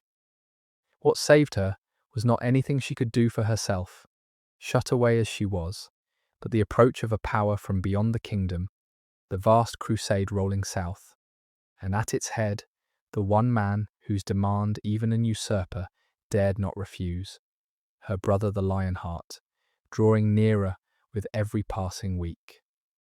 Richard arrived in Sicily in the autumn of the year 1190, bringing his army to winter in the south before the long voyage to the Holy Land. And he came in no mood to see his sister mistreated. When he learned how Tancred had used her, that the widowed Queen of Sicily, his own sister, had been imprisoned and stripped of her dower, his response was swift and characteristically forceful. He demanded her immediate release, and he demanded the return of every penny of what was owed to her, her dower, and the legacy that William had left, with the full weight of his army behind the demand. When Tancred hesitated, Richard did not. He seized a fortified monastery and a castle on the strait, and when the people of the city of Messina proved hostile, he stormed and subdued the city outright. A display of force that left the usurper in no doubt of what he faced. Tancred, confronted with the army of the Lionheart upon his shores, gave way. Joan was released into her brother's keeping, and a settlement was struck that restored to her a great sum in compensation. The captive queen was free, delivered by the brother who had come to her rescue on his way to a greater war. The brother who came to her rescue was already at this point in his life one of the most renowned warriors in Christendom, and it is worth pausing on the figure of Richard, for he would dominate the next chapter of Joan's story, as he dominated the imagination of his age. He was the third of Henry and Eleanor's sons, a man of great stature and greater reputation. A soldier of formidable skill and ferocious courage, who had spent his youth fighting in the turbulent lands of the south of France and had earned, even before his crusade, the name by which history would know him, the Lionheart. He had come to the English throne only the year before, on the death of their father, and he had at once thrown his whole energy and the wealth of his lands into the vast enterprise of the age, the Crusade to recover Jerusalem, which had fallen to Saladin a few years earlier, and whose loss had shaken the entirety of the Christian West. The bond between Joan and Richard is worth dwelling on.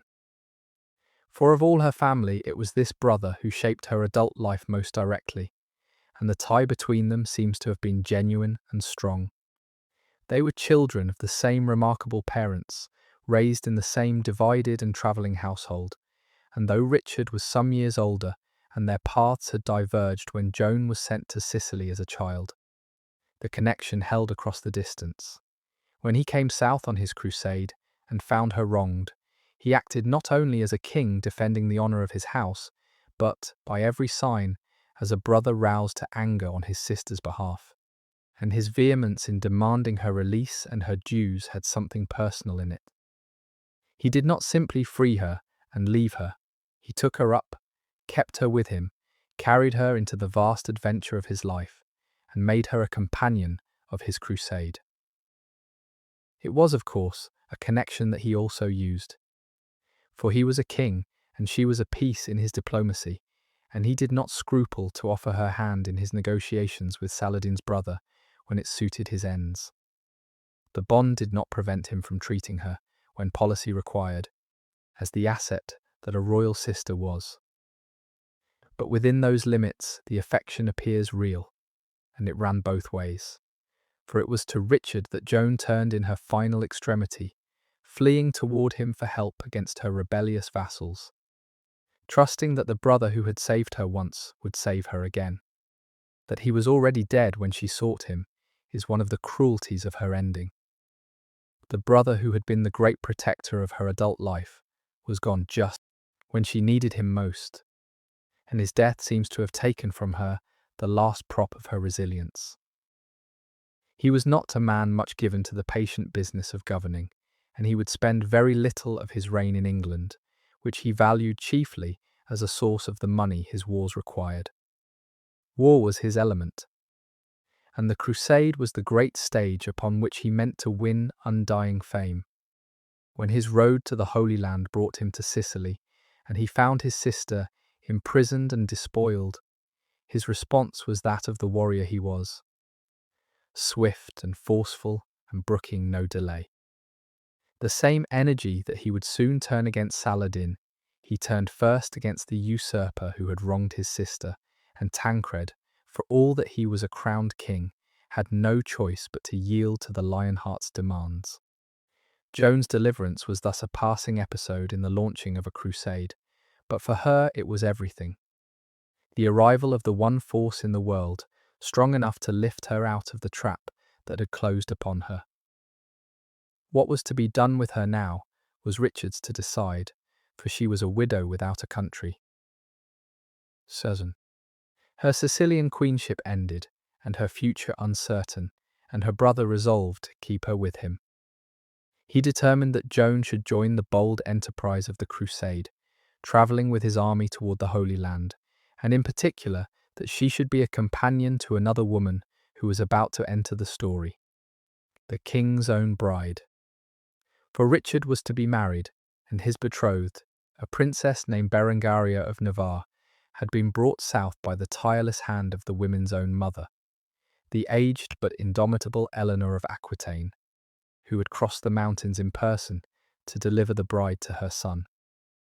And so the two young women, Joan, the widowed queen, and Berengaria, the king's bride, were placed together, and the two would become close companions, bound by their shared place in the strange floating world of a crusade, travelling together toward the east in the train of the Lionheart's army. Joan, who had crossed Europe once as a child to be a queen, now set out across the sea again, this time as a widow in the company of a crusade, bound for the Holy Land itself.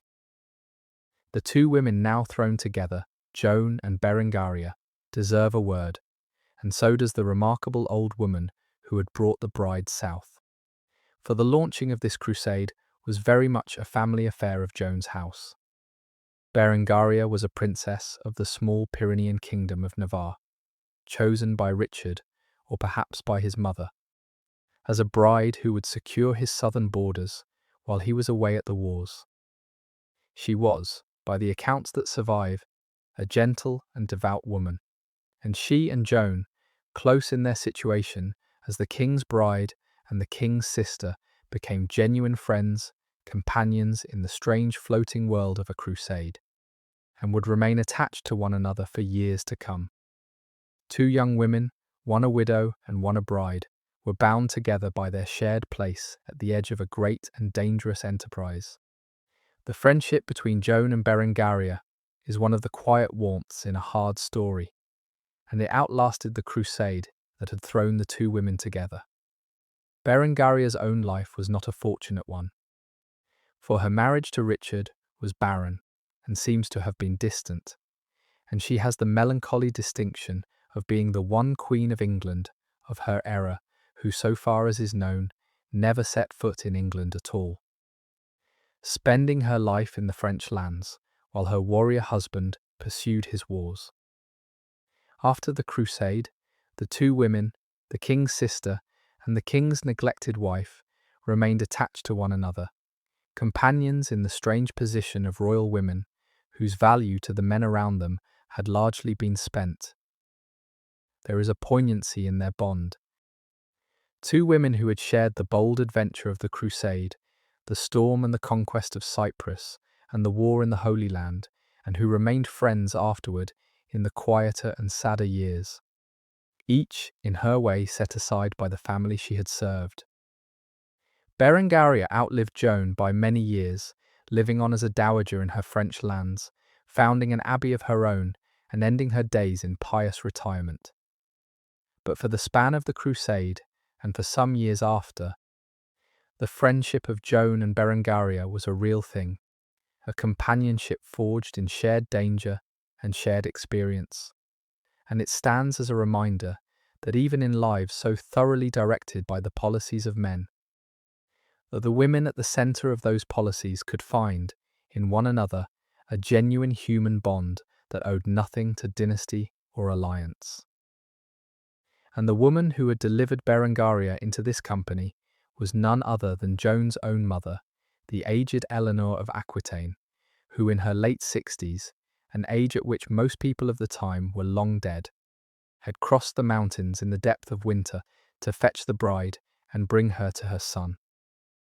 It is an astonishing image, the old queen, who had herself gone on crusade half a century before, who had been queen of two kingdoms and the prisoner of a husband and the mother of kings, undertaking such a journey in her old age to serve the marriage of her favourite child. Eleanor did not go on to the Holy Land, having delivered the bride. She turned back to attend to the governance of the family's lands.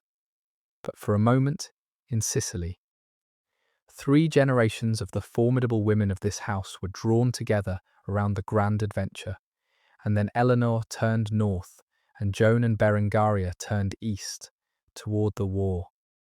The journey east was anything but smooth, and it nearly ended in disaster before it had well begun.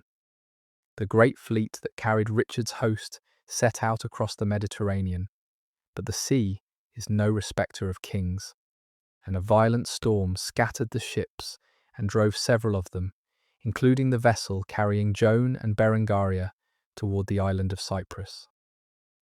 Some of the ships were wrecked upon that coast, and the survivors who struggled ashore found themselves in unfriendly hands, for the island was ruled by a man named Isaac Komnenos, a self-styled emperor of Cyprus who had broken away from the Byzantine realm and who treated the shipwrecked crusaders not as guests, but as prey. He plundered the wrecked vessels and seized what he could. And the ship that carried the two royal women rode at anchor off the hostile shore in real danger. For Isaac sought to lure the princesses to land where he might take them and their treasure into his power. Joan and Berengaria, with the wit and the caution that their situation demanded, refused to trust themselves to him and held off, waiting in peril upon the water for rescue. The sea that carried them was the great highway of medieval Europe, and also its great terror. And the perils that nearly undid Joan's voyage were the perils that hung over each traveller who trusted himself to it. The ships of the age were small by any later measure, driven by sail and oar, with little shelter and no defence against the moods of the water, and a voyage across the open Mediterranean was a gamble against the weather each time. A fair wind might carry a fleet swiftly to its goal. A foul one might scatter it across the sea, drive it onto a hostile shore, or send it to the bottom. Storms came up with little warning and could break a fleet apart in a night, separating ships that had set out together, wrecking them upon unknown coasts, drowning men and cargo and hope together. The island of Cyprus, where the storm cast her, and where her brother's fury won a kingdom in passing, deserves a moment of its own, for it was one of the stranger waypoints of her strange journey. It lay at the eastern edge of the Mediterranean, the last great island before the coast of the Holy Land, a rich and fertile place that had been a possession of the Byzantine Empire until the adventurer Isaac Komnenos had seized it and set himself up as its independent ruler. When the storm drove Joan and Berengaria onto its shores, they came to a place ruled by a man with no loyalty to the Crusade and every incentive to plunder the shipwrecked and seize whatever fell into his hands, and the danger they stood in, riding at anchor off a hostile coast, was real and immediate.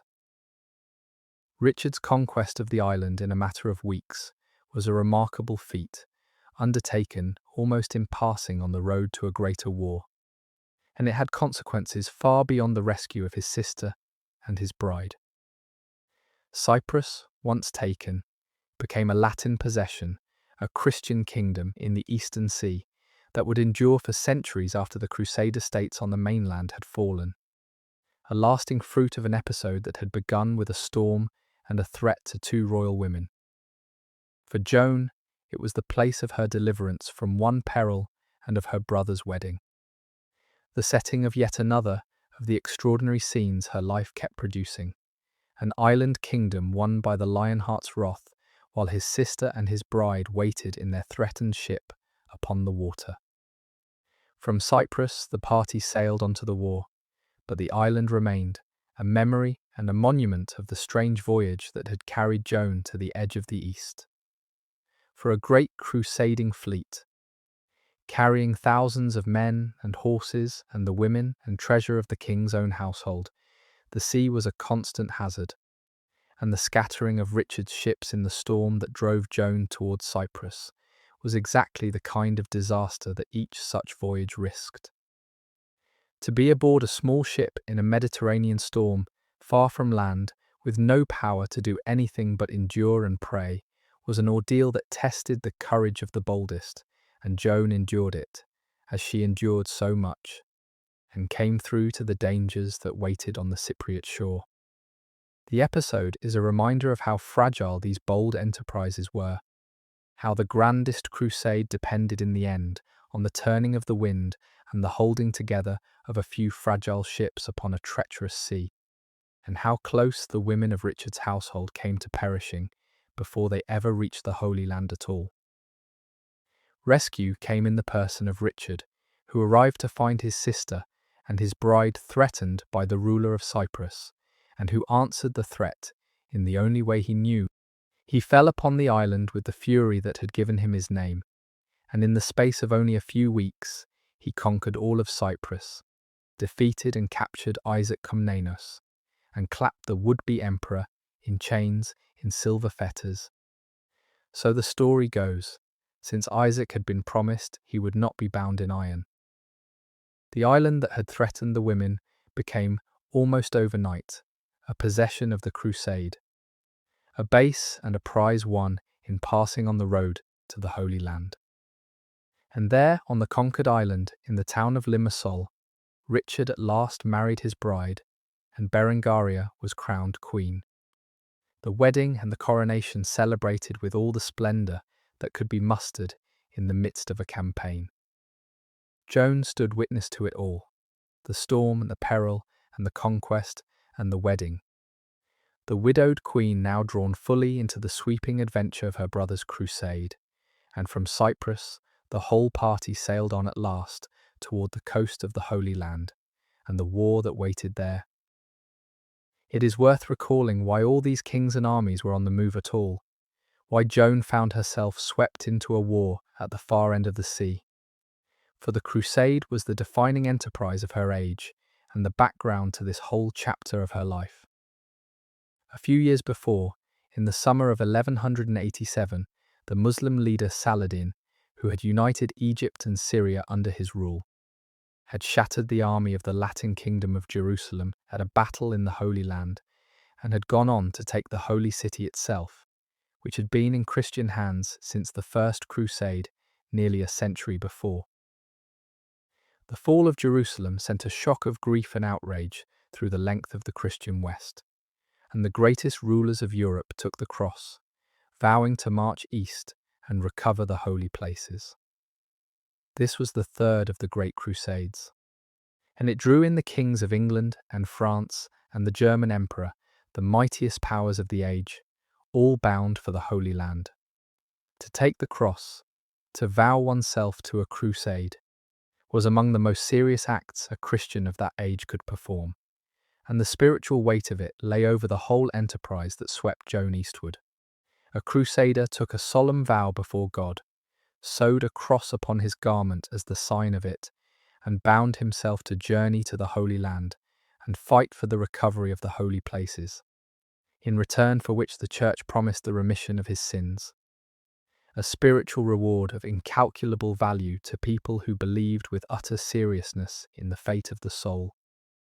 To go on crusade was thus at once a feat of arms and an act of devotion, a pilgrimage with a sword, undertaken for the salvation of one's soul as much as for any earthly glory or gain. Men of each rank took the vow, from kings to the poorest of the poor, and the taking of it transformed an army into something the age regarded as holy.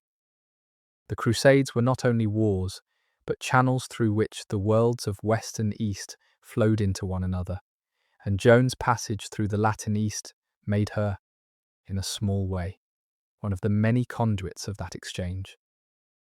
The Christians who went to the Holy Land encountered there a society more sophisticated in many ways than their own, and they carried home with them new goods, new tastes, new knowledge, the spices and silks and fashions of the East, the learning that the Arab world had preserved and advanced, the habits of a more refined manner of life. The contact of the Crusades, for all its violence, enriched the West, and the people who travelled east and returned brought something of that richer life back with them. Joan was unusual in that she had already known such a world before she ever reached the Holy Land, for Norman Sicily had been itself a meeting place of West and East, and she had spent her formative years amid its fusion of cultures. She came to the Crusade, then, not as a sheltered northerner meeting the East for the first time, but as a woman who had already lived in a society where Latin and Greek and Arab mingled, who had worshipped beneath golden mosaics and lived in palaces built in the Arab manner. Perhaps that made the East less strange to her than to many of her companions. Perhaps she saw in the Holy Land echoes of the Sicily she had known. In any case, she belonged, more than almost any woman of her birth. To the wider Mediterranean world in which the cultures of West and East met and mingled, and her life is a reminder that the medieval era, for all its divisions, was also a place of contact and exchange across the very lines that its wars were drawn upon. This is the spirit in which Joan's brother and the other great rulers of Europe had set out, and it is the spirit in which the vast enterprise moved. The recovery of Jerusalem was not, to the people of that age, a mere matter of territory or strategy. It was the recovery of the holiest place on earth, the city where Christ had died and risen from the hands of those they regarded as its enemies, a cause for which it was held a glory to fight and a blessing to die. Whatever the tangled politics and the human failings that ran through the actual conduct of the war, the ideal that launched it was a religious one of the highest intensity, and it gave the crusade its extraordinary power to move men across the world. Joan travelled in the midst of this holy enterprise, and the city that was its goal lay for one strange Christmas, only a dozen miles from where she kept the feast.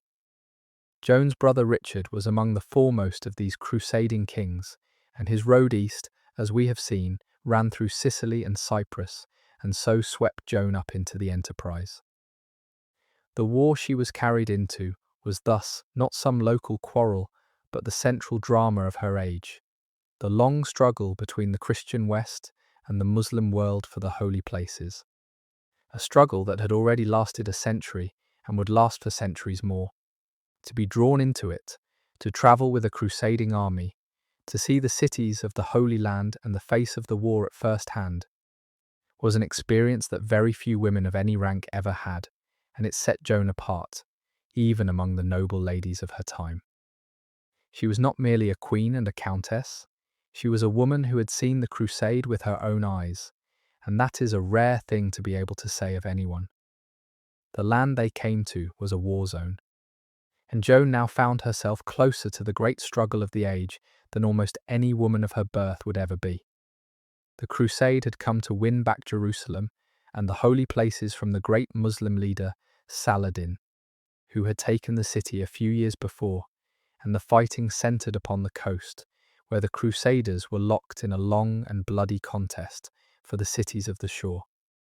Joan and Berengaria came to Acre, the busy port that the Crusaders had been besieging, and which fell while the campaign went forward, and they moved into the captured city, lodging in its palaces even as the grim work of war went on around them. It was a hard and dangerous world for the women of the Crusade, who followed the army at a careful distance, sharing in its triumphs and its reverses, witnesses to a struggle of terrible intensity. Joan would have seen the realities of that war at close hand, the captured cities, the marching armies, the suffering that such a campaign left in its wake. The land the Crusaders fought over had a character all its own. For the Latin East, the string of Christian states that the earlier Crusades had planted along the coast of the Holy Land was a strange frontier world, and Joan now lived within it for a season. The Crusaders who had come east a century before had carved out kingdoms and counties along the eastern shore of the Mediterranean, and their descendants had lived there for generations, adapting to the climate and the customs of the East, trading and warring and sometimes allying with their Muslim neighbours, building a society that was neither wholly Western nor wholly of the East, but something in between. The cities of the coast, Acre and Jaffa and the rest, were busy ports where the goods of East and West changed hands, where many peoples mingled, where the Latin settlers lived a life of considerable comfort and danger combined. Joan came to this age at a moment of crisis and war, when the crusade had come to win back what Saladin had taken, and she lived in its cities while the campaign went forward around her. She lodged in the captured port of Acre, the great stronghold of the coast, and later at Jaffa, moving with the fortunes of the army, a witness to the strange and violent life of the Crusader East. She would have seen the polyglot crowds of the coastal cities, the fortified towns, the marching armies, the wounded and the captives, the whole grim apparatus of a holy war.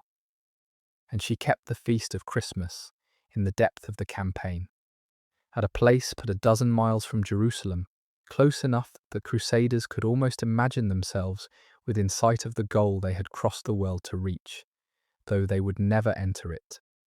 Of all the strange places her life had carried her, this season in the Latin East may have been the strangest. An English princess, keeping Christmas in a land of holy war at the edge of the known world. There was one episode in particular whose shadow she could not have escaped, for after the fall of Acre, in the bitter logic of the war, her brother ordered the killing of thousands of Muslim prisoners, when negotiations over them broke down, a mass execution that stained the campaign and that no one present could have failed to know of. Joan was not party to that decision, which belonged to the men who made war, but she lived within the army that did it, and the brutality of the thing must have weighed upon her as it would upon anyone of feeling. This was the true face of the holy war, not the shining ideal of the preachers, but a contest of sieges and slaughters and hard bargaining, and Joan saw it as few of her rank ever did. She spent that strange season in the Crusader world of Outremer, as the Latins called their lands in the east, even keeping the feast of Christmas with her brother and his queen at a place but a dozen miles from Jerusalem. Close enough to the holy city that the Crusaders could almost feel it, though they would never take it. Of all the places her far-travelling life had carried her, this was perhaps the strangest. An English princess, keeping Christmas within sight of the goal of the whole crusade, in a land of war at the edge of the known world. It is worth being honest about the brutality of the war she had been drawn into, while keeping to the restraint the subject demands.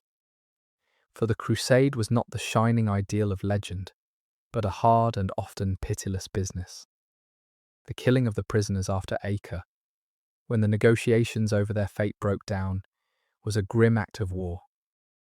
And though such things were done by both sides in that long struggle, and though Joan had no part in the decision, which belonged to the men who commanded, an event of that scale could not have passed unnoticed by anyone in the army. She lived within a land at war, and war in that age was conducted without the restraints a later age would try to impose upon it, a matter of sieges and storms and the hard usage of the defeated. To have seen such sights, even from the protected distance that her rank afforded her, must have marked her, for she was a woman of feeling and not a hardened soldier. And the realities of the holy war were a long way from the ceremonies of a court. This is part of what set Joan apart from almost every other woman of her birth. That she saw the crusade not as a distant rumour, but as a lived experience, with all its violence and its hardship and its moral weight. The chroniclers do not tell us what she made of it, for they did not think to ask. But it would be strange if the things she witnessed in the Latin East did not stay with her. One more layer in the extraordinary accumulation of experience that her far-travelling life laid upon her. She had seen the war for the holy places with her own eyes, and few who could say that came away unchanged. And it was here, in the tangle of war and diplomacy that surrounded the struggle for Jerusalem, that the most extraordinary episode of Joan's entire life took place. The episode that has fascinated everyone who has told her story since. For Richard, finding that he could not take Jerusalem by force, turned to negotiation and entered into a long and curious diplomacy with Saladin and with Saladin's brother, a prince the Crusaders called Saladin, whose name was Al-Adil. In the course of these strange and almost friendly negotiations, Richard advanced a proposal so bold that the Eastern chroniclers who recorded it could scarcely believe it. He suggested that the war might be ended and the holy places shared by a marriage. His sister Joan, the widowed Queen of Sicily, would marry Saladin's brother Al-Adil, and the two of them would rule together over the contested land, over Jerusalem itself. A Christian queen and a Muslim king joined in a single throne that would bind the two faiths in peace. It was a vision of breathtaking strangeness, the holy war resolved by a wedding, and for a moment it was taken seriously by men on both sides. The diplomacy out of which this astonishing proposal arose is itself one of the curiosities of the age. For the war between Richard and Saladin was conducted not only with the sword, but with a strange and almost courtly exchange of embassies, gifts, and even friendship across the lines of the Holy War. Unable to break the deadlock by force, for Richard could win battles, but could not muster the strength to take and hold Jerusalem, the two sides fell into long negotiation. And the chief of Saladin's negotiators was his own brother, the prince the Crusaders called Saladin, whose name was Aladil. Richard and Aladil met often, and to the scandal of some on both sides they became, in a manner, friends, exchanging gifts and courtesies, dining together, conversing through interpreters with evident pleasure in one another's company. Two powerful men of opposing faiths, who found in each other a worthy and a congenial adversary. The great adversary across the lines of that war, Saladin, was a figure who commanded a respect in the Christian West that was rare for an enemy and an unbeliever, and his presence shaped the strange chivalry of these negotiations. He had risen to unite Egypt and Syria, had retaken Jerusalem from the Christians, and had shown, in his dealings with his enemies, a generosity and a sense of honour that the Latins themselves acknowledged and admired. Stories of his courtesy and his mercy circulated in the West, and he became, even in the imagination of his enemies, a model of the chivalrous prince, so that later European writers would weave him into their tales as a paragon of knightly virtue. That a Muslim sultan should be so regarded by the very people he fought tells us something about the curious mutual respect that could cross even the bitter divide of the Holy War. It was within this atmosphere of wary admiration that the long negotiation between Richard and Saladin's brother unfolded, and that the strange marriage proposal involving Joan could even be contemplated. The two sides fought hard and sometimes cruelly, but they also talked, exchanged gifts, and treated one another, at the level of their leaders, with a courtesy that softened the edges of the war. Richard and Aladil became in their way friends. Saladin's reputation for honour made him a worthy adversary in Christian eyes, and for a moment the notion of binding the two sides together through Joan's marriage could seem, to the men involved, not absurd but almost natural, a resolution in keeping with the odd mutual regard that had grown up across the lines. That Joan herself would have none of it is the human counterpoint to all this high diplomacy. The woman at the centre of the scheme, refusing to be the instrument of so strange a peace. It was out of this odd and almost warm relationship that Richard's extraordinary scheme was born, the notion that the entire war might be settled by binding the two sides together in a marriage, his sister to Saladin's brother, the contested land to be ruled by the pair of them together. Whether Richard ever meant it wholly in earnest, or whether it was half a diplomatic feint, a way of testing the other side and spinning out the negotiations, has been argued over ever since. For the Eastern chroniclers, who record it, suspected from the first that there was something of a game in it. Saladin himself, it is said, accepted the proposal precisely because he was confident it would never come to pass. But whatever Richard intended, the proposal was made and considered, and for a strange moment the possibility hung in the air that the long war for Jerusalem might end not in blood but in a wedding, with Joan upon the throne of the Holy City beside a Muslim king. But the plan foundered, and it foundered upon Joan herself. When the proposal was put to her that she should marry a Muslim prince and become Queen of Jerusalem at the price of wedding the brother of her brother's great enemy, Joan refused, and she refused with a fury that left no room for argument. She would not marry a man who was not a Christian, she declared. Not for Jerusalem, not for peace, not for anything, unless he would first become a Christian himself, which of course he would not. Her refusal was absolute, and it was hers alone. The one moment in her whole far-managed life when she set her own will flatly against the designs of the powerful men around her and would not be moved.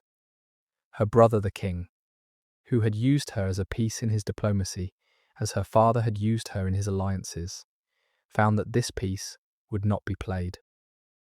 There were other obstacles too. The opposition of the church, the suspicion on both sides that the whole thing was half a jest, the impossibility of such a union in the eyes of either faith. But at the heart of its collapse stood Joan's own refusal. The widowed queen, who had been sent across Europe and married off and imprisoned and rescued and carried to war, planting her feet at last and saying no.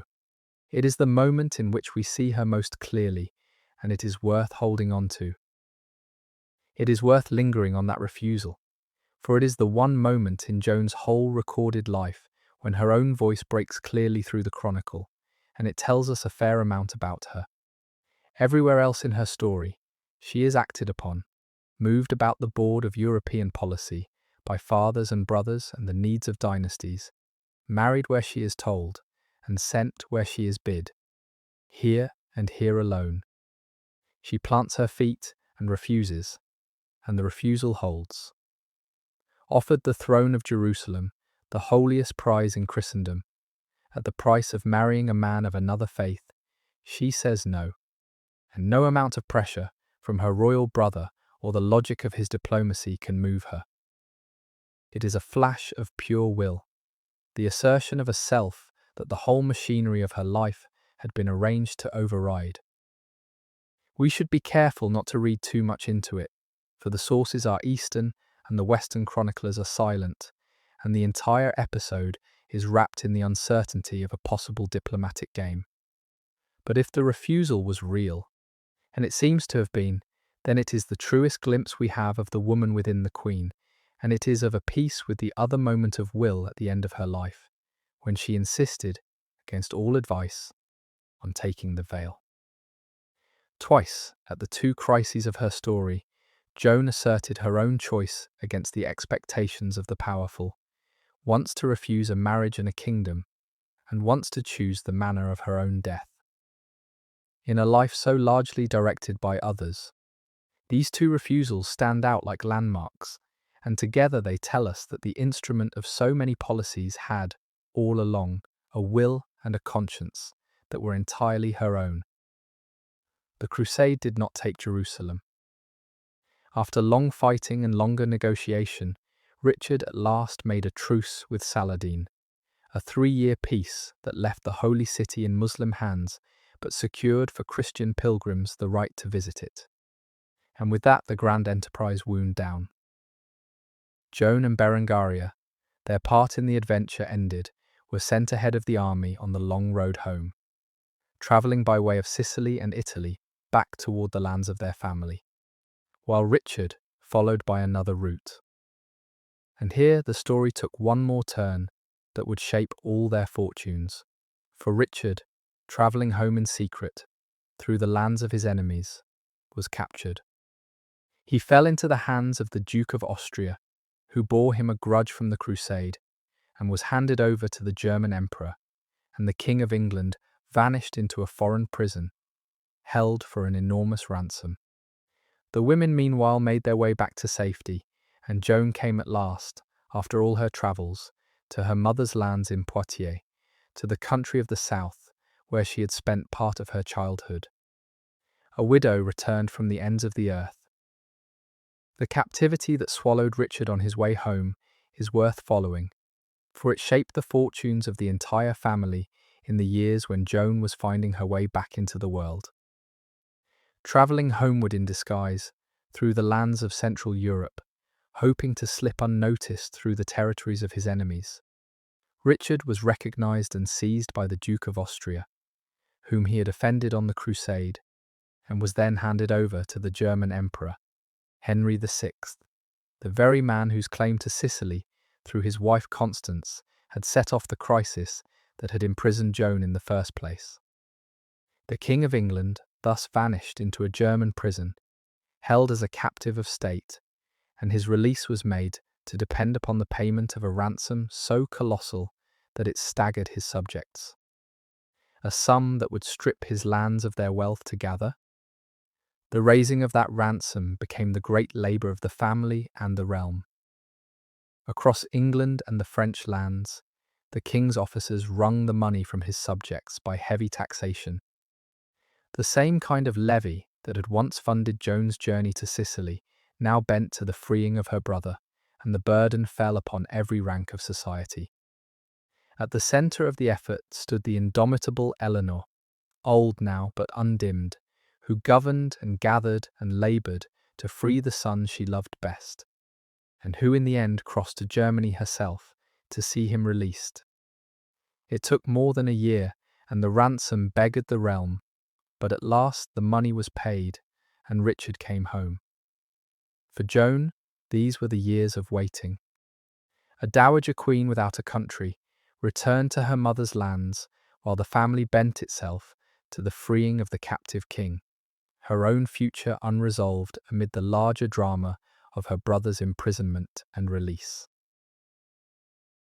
The years that followed were quieter, a strange interval in a life that had known so much motion, and they cannot have been easy. Joan was now a woman in her late 20s, twice marked by loss, a queen without a kingdom, a widow whose first husband was long dead and whose Sicilian queenship was a memory. Her brother the king was a prisoner in Germany, and the entire family bent its energy to the raising of the colossal ransom that would free him, a sum so vast that it had to be wrung from the king's lands by heavy taxation, the very kind of levy that had once funded Joan's own journey south. Her mother Eleanor, old now but unbroken, was at the centre of that effort, governing and gathering and labouring to free her favourite son. And Joan, in the midst of it, was a dowager queen waiting upon events, her own future unresolved. She had been the instrument of one vast alliance, the marriage to Sicily, and that alliance had run its course. The question now was, what use would next be made of her? For a widowed queen of her birth was far too valuable a piece to be left unplayed. The answer, when it came, would carry her into a third great world and a third marriage, in the warm and troubled country of the south of France. The position of a dowager queen, a king's widow without a reigning husband, was a peculiar one, and it is worth understanding, for it was Joan's condition through these waiting years. Such a woman retained the dignity and the title of a queen, and often the wealth of her dower, but she had lost the position that gave a queen her purpose and her power, the place at the side of a ruling king. She was a piece taken from the board, but not removed from the game, for her royal blood and her connections and her marriageable hand still made her valuable, an asset that her family could deploy again in a new alliance whenever policy required. A young and childless royal widow was in particular a prize that would not be left unused for long, for she could be married again to seal some new bond, and the only question was when and to whom. Joan was exactly such a piece.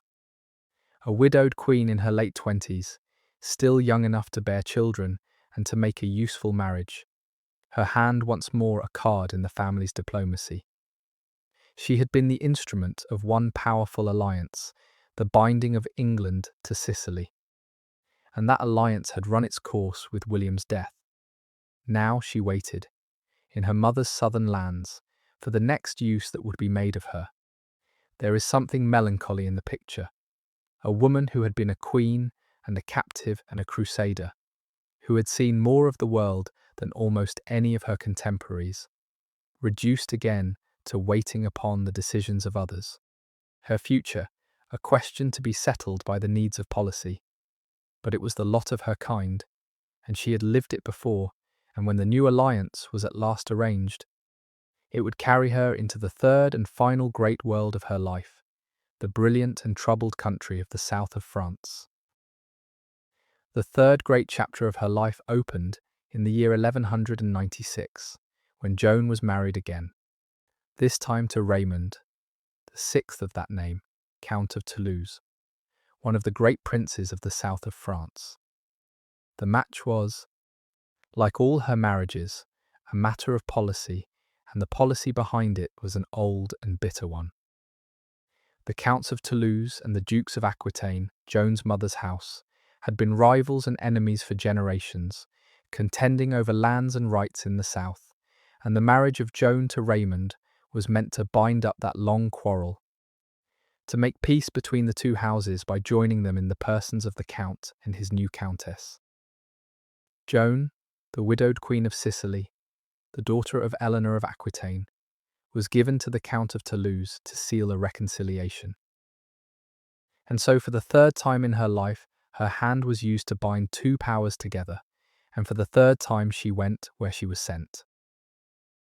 The marriage to Toulouse was meant to heal one of the longest and most poisonous quarrels in the politics of the South, and a word about that quarrel shows why Joan's hand was thought worth giving to settle it.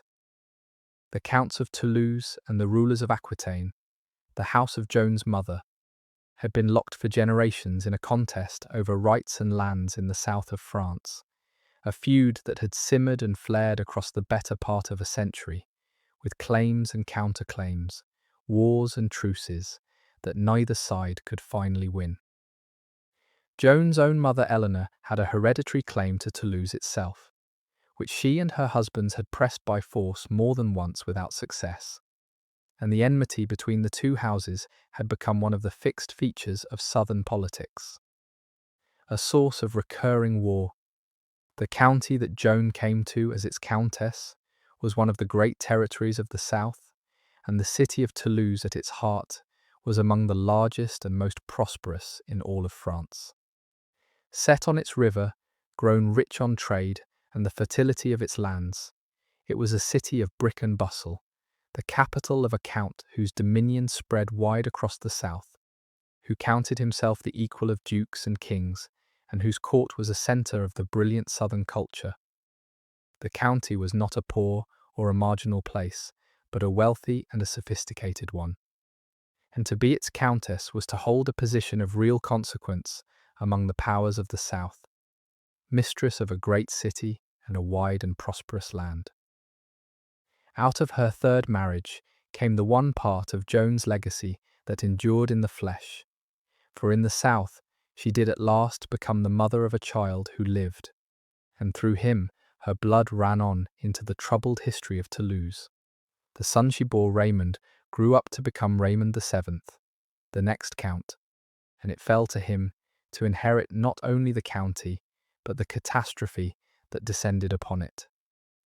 For he came to power in the midst of the crusade against the south, and spent his life struggling against the armies and the church that sought to destroy his house. He fought and submitted, and fought again, and in the end he saved something of his inheritance. But the proud independence of Toulouse was broken in his time, and the county passed after him toward absorption into the kingdom of France. That Joan's grandchildren and descendants carried her blood into the later history of the South is a thread worth noting, for it means that her life, so much of it spent as the instrument of others, left something of itself behind that outlasted her. The infant who died at Fontevraud with his mother left no trace, but the son she had borne in the South lived to carry her line forward, and through him she belongs distantly to the long story of Toulouse and its fall. It is a modest legacy beside the crowns and the conquests that run through the lives of her brothers, but it is a real one, and it is fitting that the one enduring fruit of her three marriages came from the third, from the troubled southern country, where she found, at last and only briefly, the motherhood that her years as a queen had been denied. It was also, by virtue of its very independence and wealth, a difficult inheritance. For the Counts of Toulouse held a loose lordship over a host of lesser lords who guarded their own power jealously and submitted only as far as they must. The South was a land of proud and fragmented authority, where great lords and walled towns alike prized their liberties and resisted the centralizing hand of any overlord, and the count's rule was a constant negotiation with the ambitions of those beneath him. Into this rich and unruly world, Joan came as countess, to a position of dignity in a land of trouble, and she would find, as her ill-fated siege would show, that the authority she had married into was a contested and a precarious thing, forever to be defended against the very vassals who owed it their obedience. The marriage of Joan, daughter of Aquitaine, to Raymond, Count of Toulouse, was designed to lay this old quarrel to rest, to bind the two warring houses together in the persons of the Count and his new Countess, and so to make peace where war had so long prevailed. It was, like all her marriages, an act of policy, and a weighty one, for the reconciliation of Aquitaine and Toulouse was a real prize in the statecraft of the South. Joan was the price and the seal of that peace. Given to the old enemy of her mother's house to make it a friend, her marriage a treaty in human form. For the third time her hand was used to bind two powers together, and for the third time she went where she was sent, carrying the hopes of a great reconciliation into a marriage that would prove, in the event, as troubled as the feud it was meant to end. The country she came to was a third marvel to set beside the cold north of her birth and the golden south of Sicily, for the lands of Toulouse lay in the warm and brilliant country of the Languedoc, the region of southern France that was then among the most cultivated and graceful in all of Europe. This was the heartland of the troubadours, the poets and singers whose art of courtly love had spread from the southern courts across the whole of the West, a country of sunlit towns and rich vineyards and a refined and pleasure-loving nobility, where the arts flourished and life was lived with a particular elegance. Joan, who had known the troubadour culture in her mother's Aquitaine as a child and the luxuries of Sicily as a queen, now took her place at the head of one of the courts of this southern world, the Countess of Toulouse, mistress of a brilliant land. And in this third marriage, she did at last what her two earlier unions had not allowed, for she became a mother to children who lived. She bore Raymond a son, who would grow up to be Raymond VII, the next Count of Toulouse, and the line of that noble house would descend through her. The civilization of the south of France in those years was one of the glories of medieval Europe, and Joan, arriving as its countess, came to a world as distinct from the north as Sicily had been. This was the country of the Languedoc, the southern tongue that gave the region its later name, a land of warmth and light and abundance, of vineyards and olive groves and prosperous towns, ruled by a nobility famous for its refinement and its love of the arts. Above all, it was the home of the troubadours, the poet-musicians whose songs of courtly love had been born in these southern courts and had spread from there across the breadth of Europe, shaping the very idea of romantic love that the West would carry down the centuries. To be a noble lady in this country was to preside over a court where poetry and music and the elaborate codes of courtly devotion flourished, where the troubadours sang their songs of longing and service, where life was lived with a particular grace and brilliance. The art of the troubadours that flowered in this southern country was one of the lasting gifts of the medieval age, and it is worth understanding what it was, for it shaped the very idea of love that the West would carry down the centuries.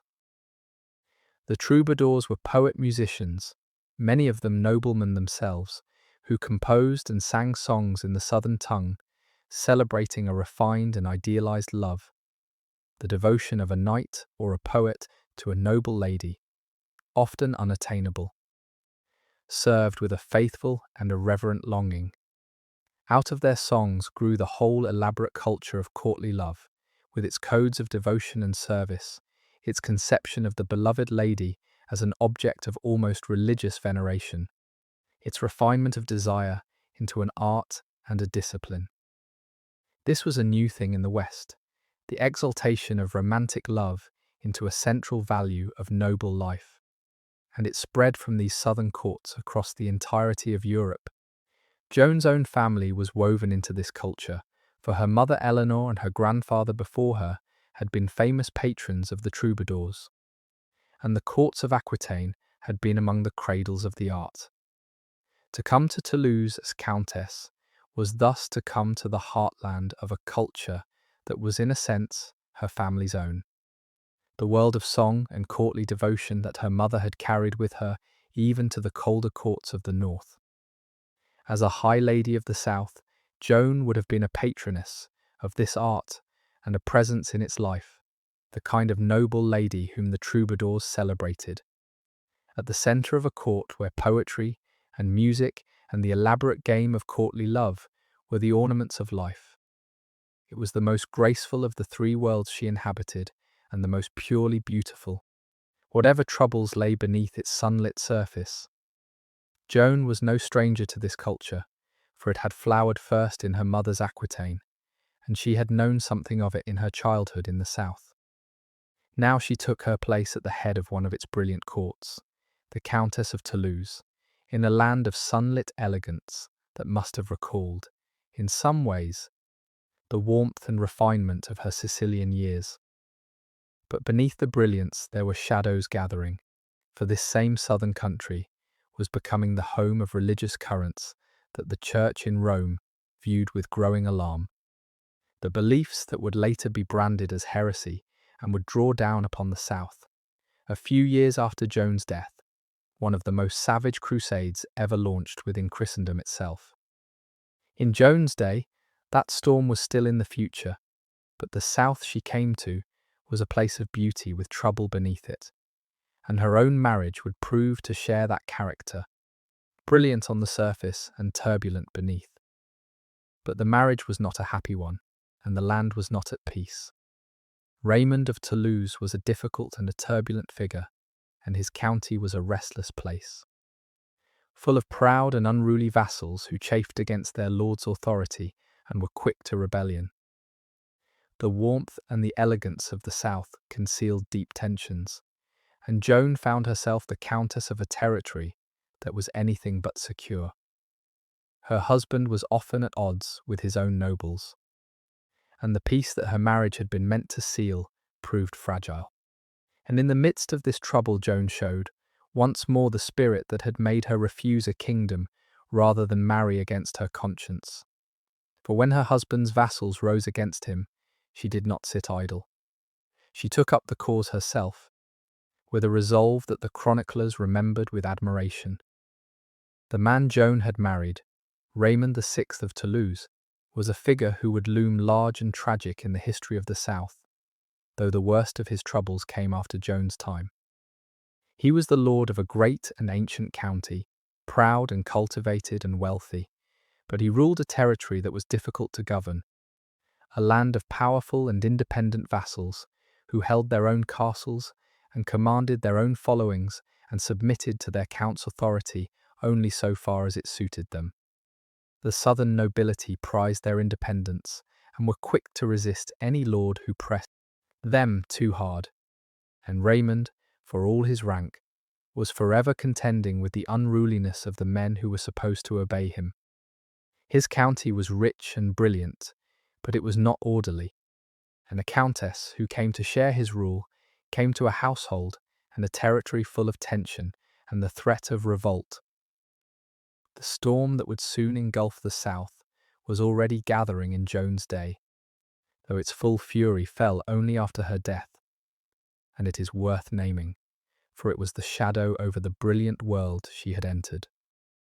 In the towns and countryside of the south, there had taken root a form of Christian belief that the Church in Rome regarded as a deadly heresy, the faith that would come to be called Catharism, which had spread widely among the people of the Languedoc and was tolerated, or at least not suppressed, by many of the southern lords, including, it was charged, the Counts of Toulouse themselves. To the Church, this was an intolerable cancer at the heart of Christendom, and its patience with the South was wearing thin in exactly the years of Joan's marriage. A decade after Joan's death, that patience ran out, and the church proclaimed a crusade, not against the distant Muslims of the east, but against the Christians of southern France. The terrible Albigensian crusade that would loose armies from the north upon the south, sack its cities, slaughter its people, and break the proud civilization of the Languedoc forever.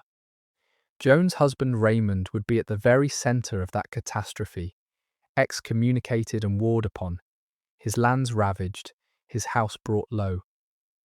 Joan herself was spared the sight of it, for she died before it began, but she lived in its prelude, married to the man who would be its chief victim in a land already marked for destruction by the gathering anger of the church.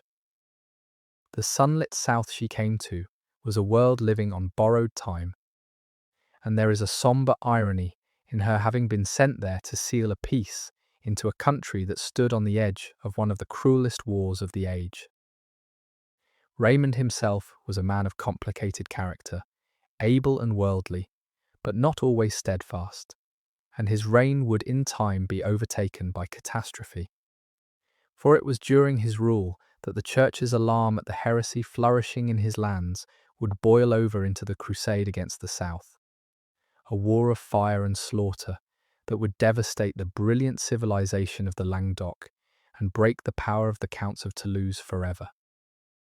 Joan did not live to see that catastrophe, which fell a decade after her death, but she lived in its prelude, married to the man who would be at its centre, in a county already restless and troubled beneath its sunlit surface.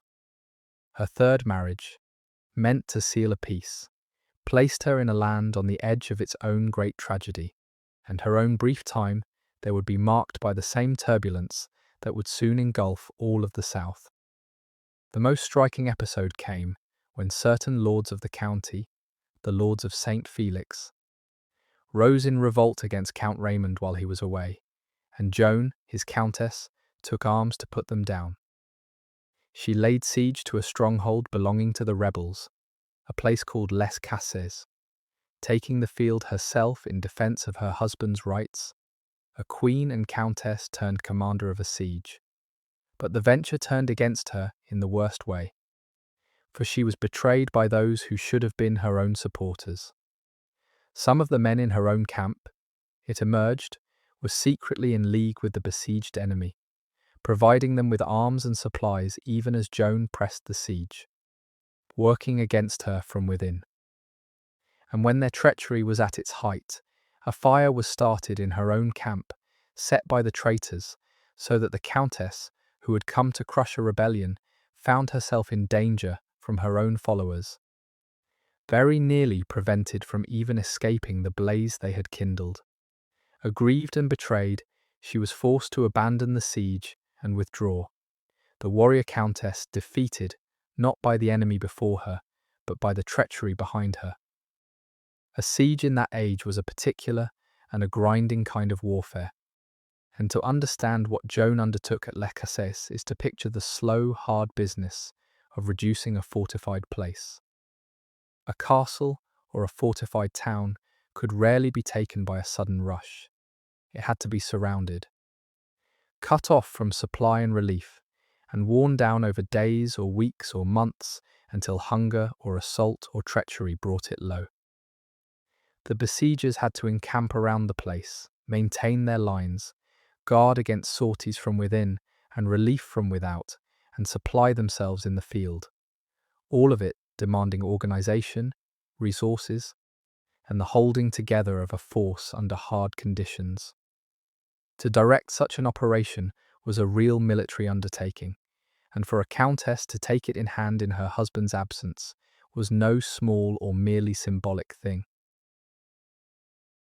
Joan's siege was undone, as sieges so often were, not by the strength of the defenders, but by treachery among the besiegers. The secret dealing of men in her own camp, who armed and supplied the very enemy she was trying to reduce. Betrayal of this kind was among the commonest ways that medieval campaigns came to grief. For an army was only as loyal as its constituent lords and captains, and in the faction-ridden south, the loyalties of fighting men were often divided and for sale. when the traitors went so far as to set fire to her own camp. The enterprise collapsed, and Joan was forced to withdraw. Defeated by the disloyalty within her own lines, rather than by any failure of her courage or resolve. It was a hard lesson in the treacherous politics of her husband's county, and it left her aggrieved and endangered. A countess betrayed by her own people, with nowhere to turn but to her family and her brother, the king.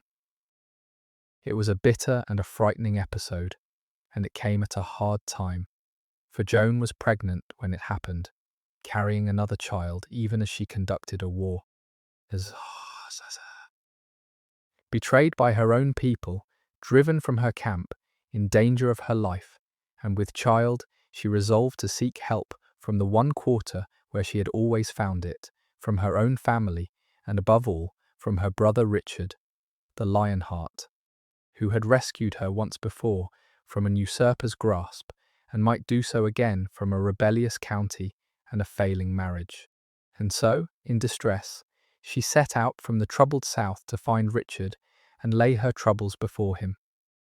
But the help she sought was not to be had, for as she travelled, word reached her of a calamity that changed everything. Richard, her brother, her protector, the king who had pulled her from captivity in Sicily and carried her to the Holy Land, was dead. He had been killed in the spring of the year 1199, struck by a crossbow bolt at a small siege in his French lands, dead of the wound at only 41. The brother she was hurrying toward was gone, and with him went the last and strongest of her protectors. The sight of a noble lady taking up arms to defend her husband's rights was less unusual in the Middle Ages than a later age might suppose. And Joan's siege of the rebel stronghold places her in a real tradition of noblewomen who commanded and fought when the men of their house were absent or unable.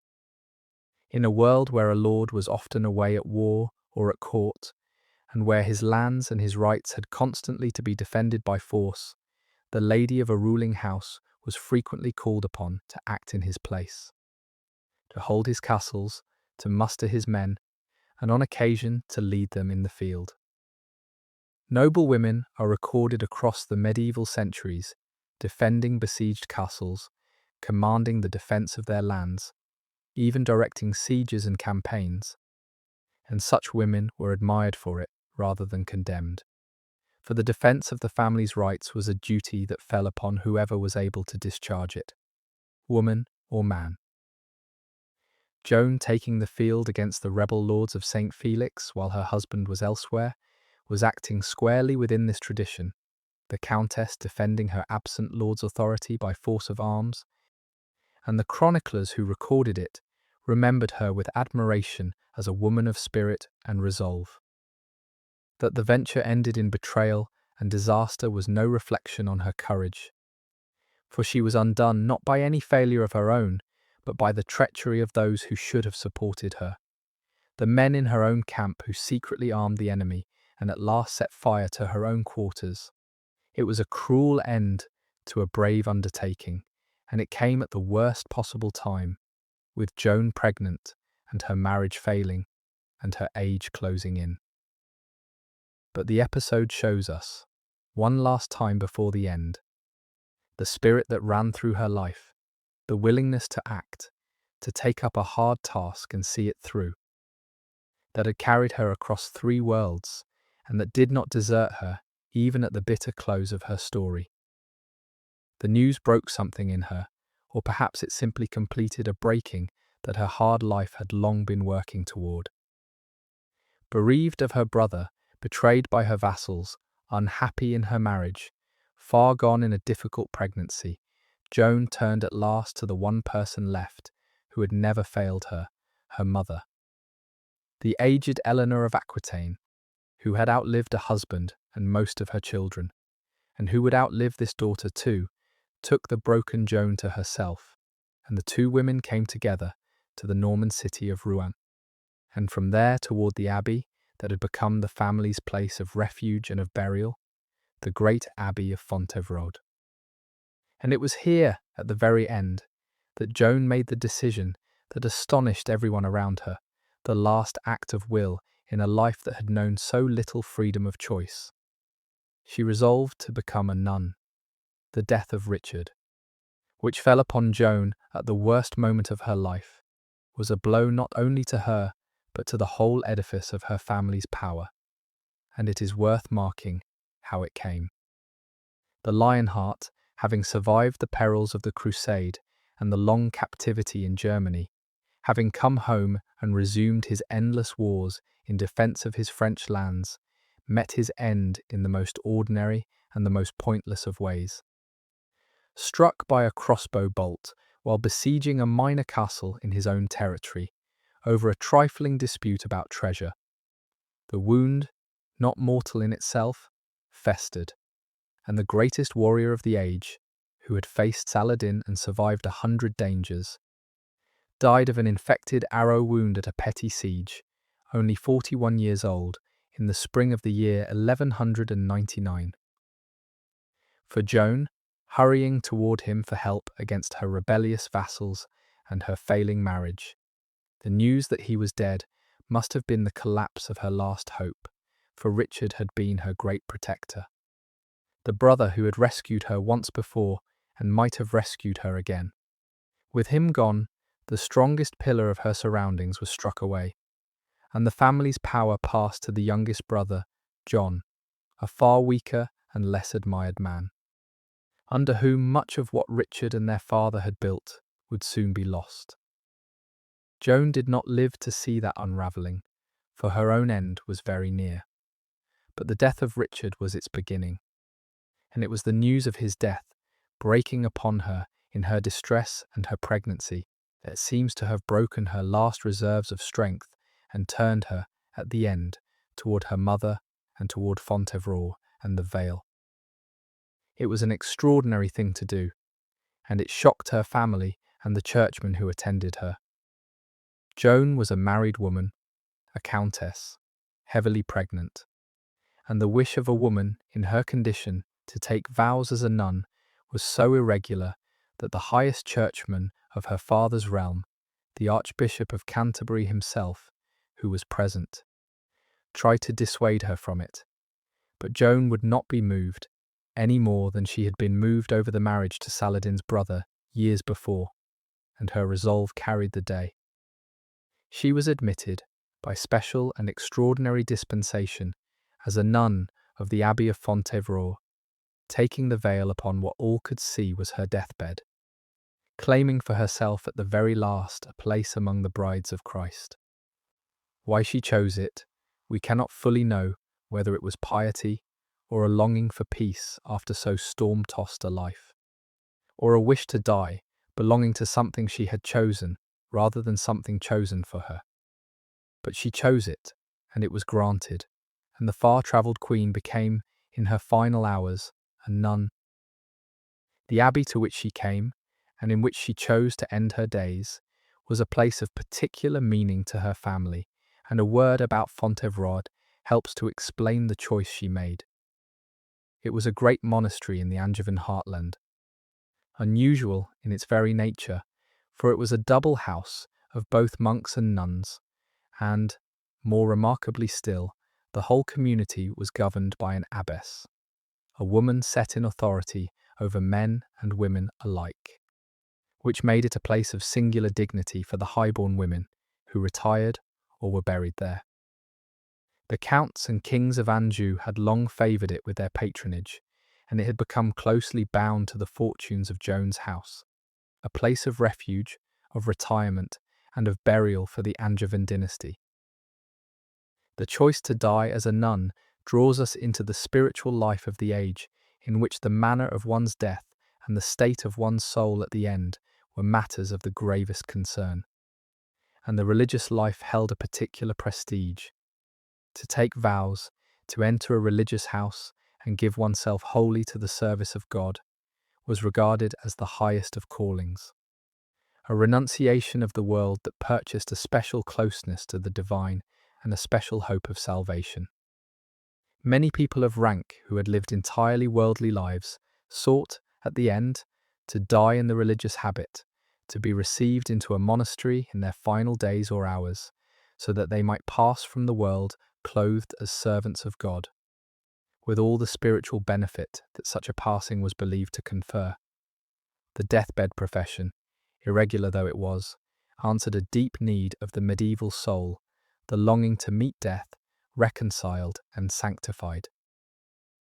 For Joan, the choice may have held all of this and more: the simple piety of her age, the longing for the salvation that the religious habit was thought to secure, and perhaps too a weariness with the life that had used her so hard, and a wish, at the last, to belong to something she had chosen for herself. We cannot read her heart, and we should not pretend to. But the act fits both the spiritual assumptions of her time and the shape of her own character.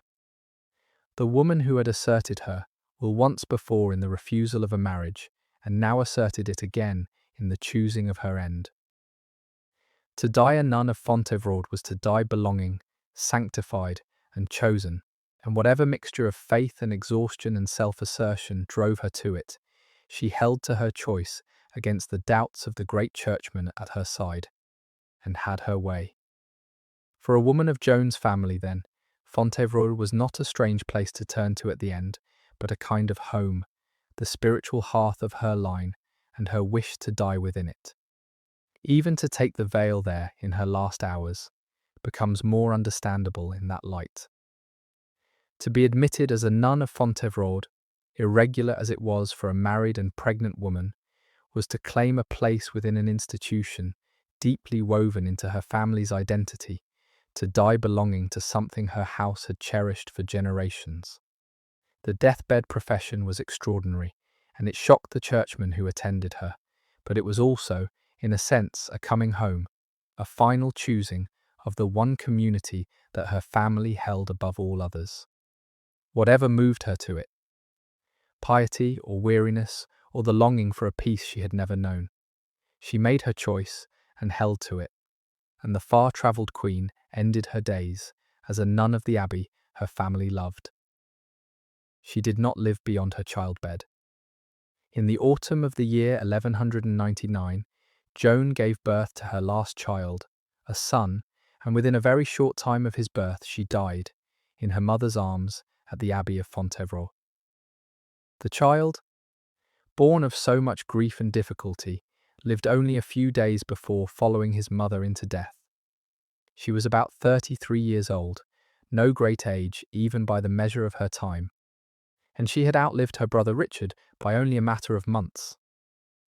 So ended a life that had begun in a castle on the Loire and had carried her to a throne in Sicily, to captivity, to the Holy Land and the wars of the Crusade, to a strange proposal of marriage that might have made her Queen of Jerusalem, to the troubled county of Toulouse, and at the last to a deathbed in a Norman abbey and a nun's veil taken in her final hours. Few people of any age have travelled so far or seen so much, and fewer still have been so wholly the instrument of others. Married 3 times for policy, used in war and diplomacy, and yet have kept, through all of it, the spark of a will that was their own.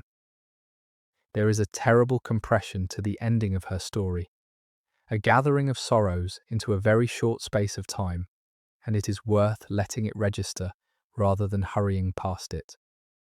Within a single year, Joan lost her brother and protector to a chance wound, saw her marriage and her position in the south collapse into betrayal and danger, fled pregnant toward a help that was already dead, came broken to her mother, took the veil upon her deathbed, was delivered of a last child, and died. And the child, born of so much grief and hardship, lived only a handful of days before following her into death, so that the last act of her life produced nothing that endured. She was about 33 years old, an age at which much might still have lain ahead in a kinder life, and she had crowded into those years more of incident and travel and reversal than most long lives ever hold. Standing back from the length of her story, we ought to be honest about how we know it, and how little of Joan herself truly comes down to us. for she reaches us almost entirely through the records of others. No words of her own survive in any quantity, no letters that lay open her heart, no account in her own voice of the wonders and the sorrows she passed through. We know her through the chronicles, which noticed her chiefly when she touched the doings of the foremost men around her, through the dry notices of marriages and deaths, through the Eastern writers who recorded the strange proposal, and the Western ones who recorded her siege and her end. The inner life of the woman, what she felt as she sailed from Southampton a child, what she thought in her golden Sicilian captivity, what moved her to refuse a kingdom and to choose a nun's veil at the last, is largely hidden from us, to be guessed at, but never truly known. This is the condition of nearly all the women of her age, even the greatest, that they come down to us in fragments, glimpsed through the records of a world that did not think their inner lives worth setting down. We must build our picture of Joan from these fragments, and be careful not to fill the silences with our own invention, and honest about how much remains beyond our reach.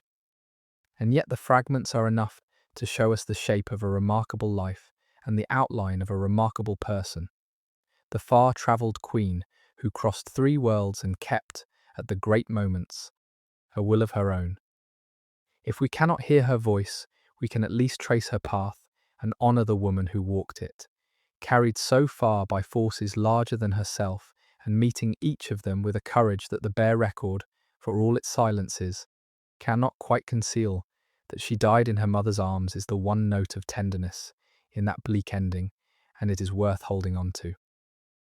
The aged Eleanor, who had outlived her husband and most of her many children, who had crossed the Alps in her old age and governed kingdoms and endured imprisonment and grief beyond measure, was there at the last to hold her dying daughter, the 2 of them together at the end, as they had been, in a different way, at the beginning.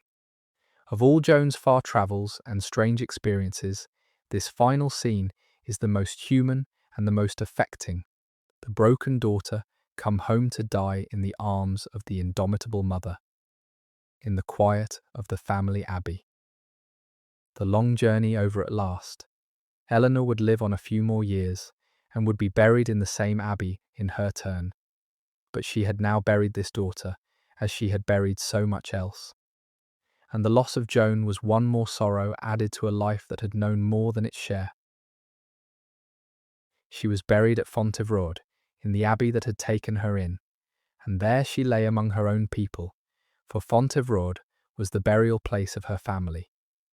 Her father, Henry II, lay there, and her brother Richard the Lionheart, and in time her mother Eleanor would lie there too, and the effigies of the mighty Angevin dynasty would keep their long stone vigil in the abbey church. Joan was laid among them, the daughter who had crossed 3 worlds, brought home at the last, to rest beside the father who had sent her away and the brother who had rescued her, in the quiet of the abbey she had chosen for her own in her final hours. Her tomb, like so many of that age, did not survive the long centuries unscathed, and the exact place of her bones was lost in the turmoil of later times. But she lies at Fontevraud still, in some sense, among the family whose fortunes had carried her so far and asked so much of her. Fontevraud became in those years the chosen resting place of the grandest of the Angevins, and there is a strange poignancy in the company that Joan was laid among. Her father, Henry II, the restless king who had sent her south as a child, lay there having died only a few years before her, broken at the last by the rebellions of his sons. Her brother Richard, the Lionheart, who had pulled her from captivity and carried her to the Holy Land, was buried there too, having died of his wound only months before Joan herself. And in time their mother, the indomitable Eleanor, who outlived so many of her children, would be laid there as well, completing the gathering of the dynasty in death. Above their tombs were set carved effigies, stone images of the king and queen and their children lying in their final rest, and some of these effigies survive to this day. the painted figures of the great Angevins keeping their long silent vigil in the abbey church. The effigies that survive at Fontevraud are among the most evocative monuments of the medieval age, and they let us stand, in a sense, in the presence of Joan's family across the centuries. There lies the carved image of her father, Henry II, the restless king, his stone figure, crowned and at rest. There lies her brother Richard, the Lionheart, the great warrior stilled in stone, and there lies their mother, Eleanor of Aquitaine, her effigy unique among them, for she is shown not merely lying in state, but holding a book, reading, as though the most learned and formidable woman of the age wished to be remembered in eternity with a book in her hands. These painted stone figures, worn and faded by the centuries but still vivid, are the closest thing we have to the faces of Joan's family, the dynasty gathered in their final rest. Joan herself was laid among them, though her own monument did not survive as theirs did, and her bones were lost in the disturbances of later ages. But she belongs to that company still, the far-travelled daughter at rest among the restless father, the lion-hearted brother, and the indomitable mother. To stand in the Abbey Church today, among the surviving effigies, is to feel the strange continuity of it. That these people who shaped the history of an age and who carried Joan across the world lie here together, their stone images keeping a vigil that has lasted more than 800 years. Joan's journeys ended here, in this company, and though no carved figure marks her place as it marks theirs, she came home to her family at the last, and the abbey that holds them holds her too. The youngest daughter gathered in among the great. Joan was laid among them, the daughter who had crossed 3 worlds, brought home at the last to the heart of her family, to rest beside the father who had sent her away and the brother who had saved her. Like so many graves of that distant age, her tomb did not come through the long centuries unscathed, and in the upheavals of later times, the exact place of her bones was lost, as the resting places of even the chief of the medieval dead so often were. But Fontevraud endures, and the effigies of her family endure within it, and Joan belongs to that company still, remembered as one of the dynasty that lies gathered in the quiet of the Abbey Church. To stand there today, among the painted stone figures of the Angevins, is to stand in the presence of Joan's family in death, the restless father and the lion-hearted brother and the indomitable mother, and the far-travelled daughter who came home to lie among them at the end of all her journeys.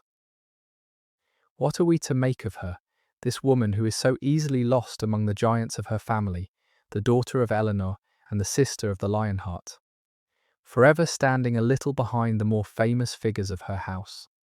I would ask you to remember her not as a footnote to their greatness, but as a remarkable person in her own right. For her life touched and crossed more of the medieval age than almost any of theirs. She knew the cold courts of the north and the golden palaces of Norman Sicily and the troubadour brilliance of the south of France. She saw the Crusade with her own eyes, kept Christmas within sight of Jerusalem, and was offered as the bride who might unite 2 faiths upon a single throne. She was a queen, and a captive, and a countess, and a commander of a siege, and at the last, a nun. And through all of it, through a life in which others decided where she would go, and whom she would marry, and what use would be made of her, she kept a will of her own that broke through at the great moments, in the refusal of a kingdom rather than a marriage against her conscience, and in the choosing of her own end. She was, in the truest sense, a survivor, carried by forces far larger than herself across the whole breadth of her age, and meeting each new country and each new sorrow with a resilience that never quite failed her until the very end. Set her beside the other women of her remarkable family and her age, and Joan holds her place among them, not as the most famous, but as one of the most far-travelled and various. Her mother Eleanor is remembered as the great figure, Queen of 2 kingdoms, and rightly so. Her grandmother and her aunts and her sisters made their own marks upon the courts of Europe, but none of them saw quite the spread of lands that Joan saw, or was carried quite so far, or met quite such a range of fortune. She was a queen in the multicultural splendour of Norman Sicily, a captive of an usurper, a traveller on the greatest crusade of the age, a witness to the war for Jerusalem, the woman offered to bind two faiths upon a single throne, a countess in the troubadour south, a commander of a siege, and at the last, a nun. Few lives of the entire medieval period touched so many of its distinct worlds. There is a way of seeing Joan's life that makes it more than the sum of its incidents, and it is to recognise that her 3 marriages carried her, one after another, into 3 of the most distinct and brilliant worlds that medieval Europe contained. The first carried her to Norman Sicily, that singular meeting place of Latin, Greek, and Arab, the most cosmopolitan kingdom of the age. The second, in effect, carried her into the world of the Crusade and the Latin East, the frontier of Christendom and Islam, the war for the holy places. And the third carried her to the troubadour south of France, the heartland of courtly love and the Languedoc, a civilization soon to be destroyed. Few people of any rank ever passed through even one of these realms. Joan lived in all 3, in turn, as queen and crusader and countess.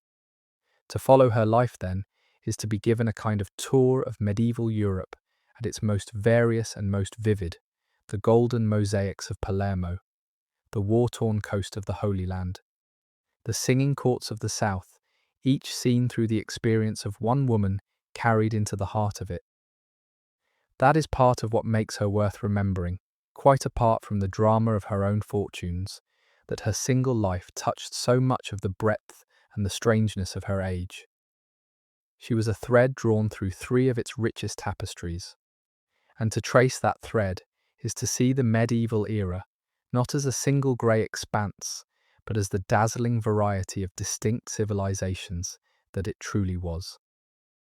Joan is a window onto her age, precisely because she was carried so far across it.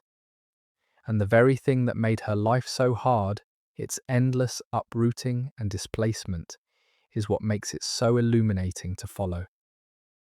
And through all of it, she kept something of her own, which is the quality most worth remembering about her. The system that produced her used her without mercy, married her 3 times for policy, deployed her in war and diplomacy, asked of her endless adaptation and endurance, and gave her little say in any of it. And yet she was not merely passive within it. She adapted where she had to, endured what she must, and then, at the 2 crises of her life, asserted a will entirely her own, refusing the kingdom that would have cost her conscience and choosing the manner of her own death.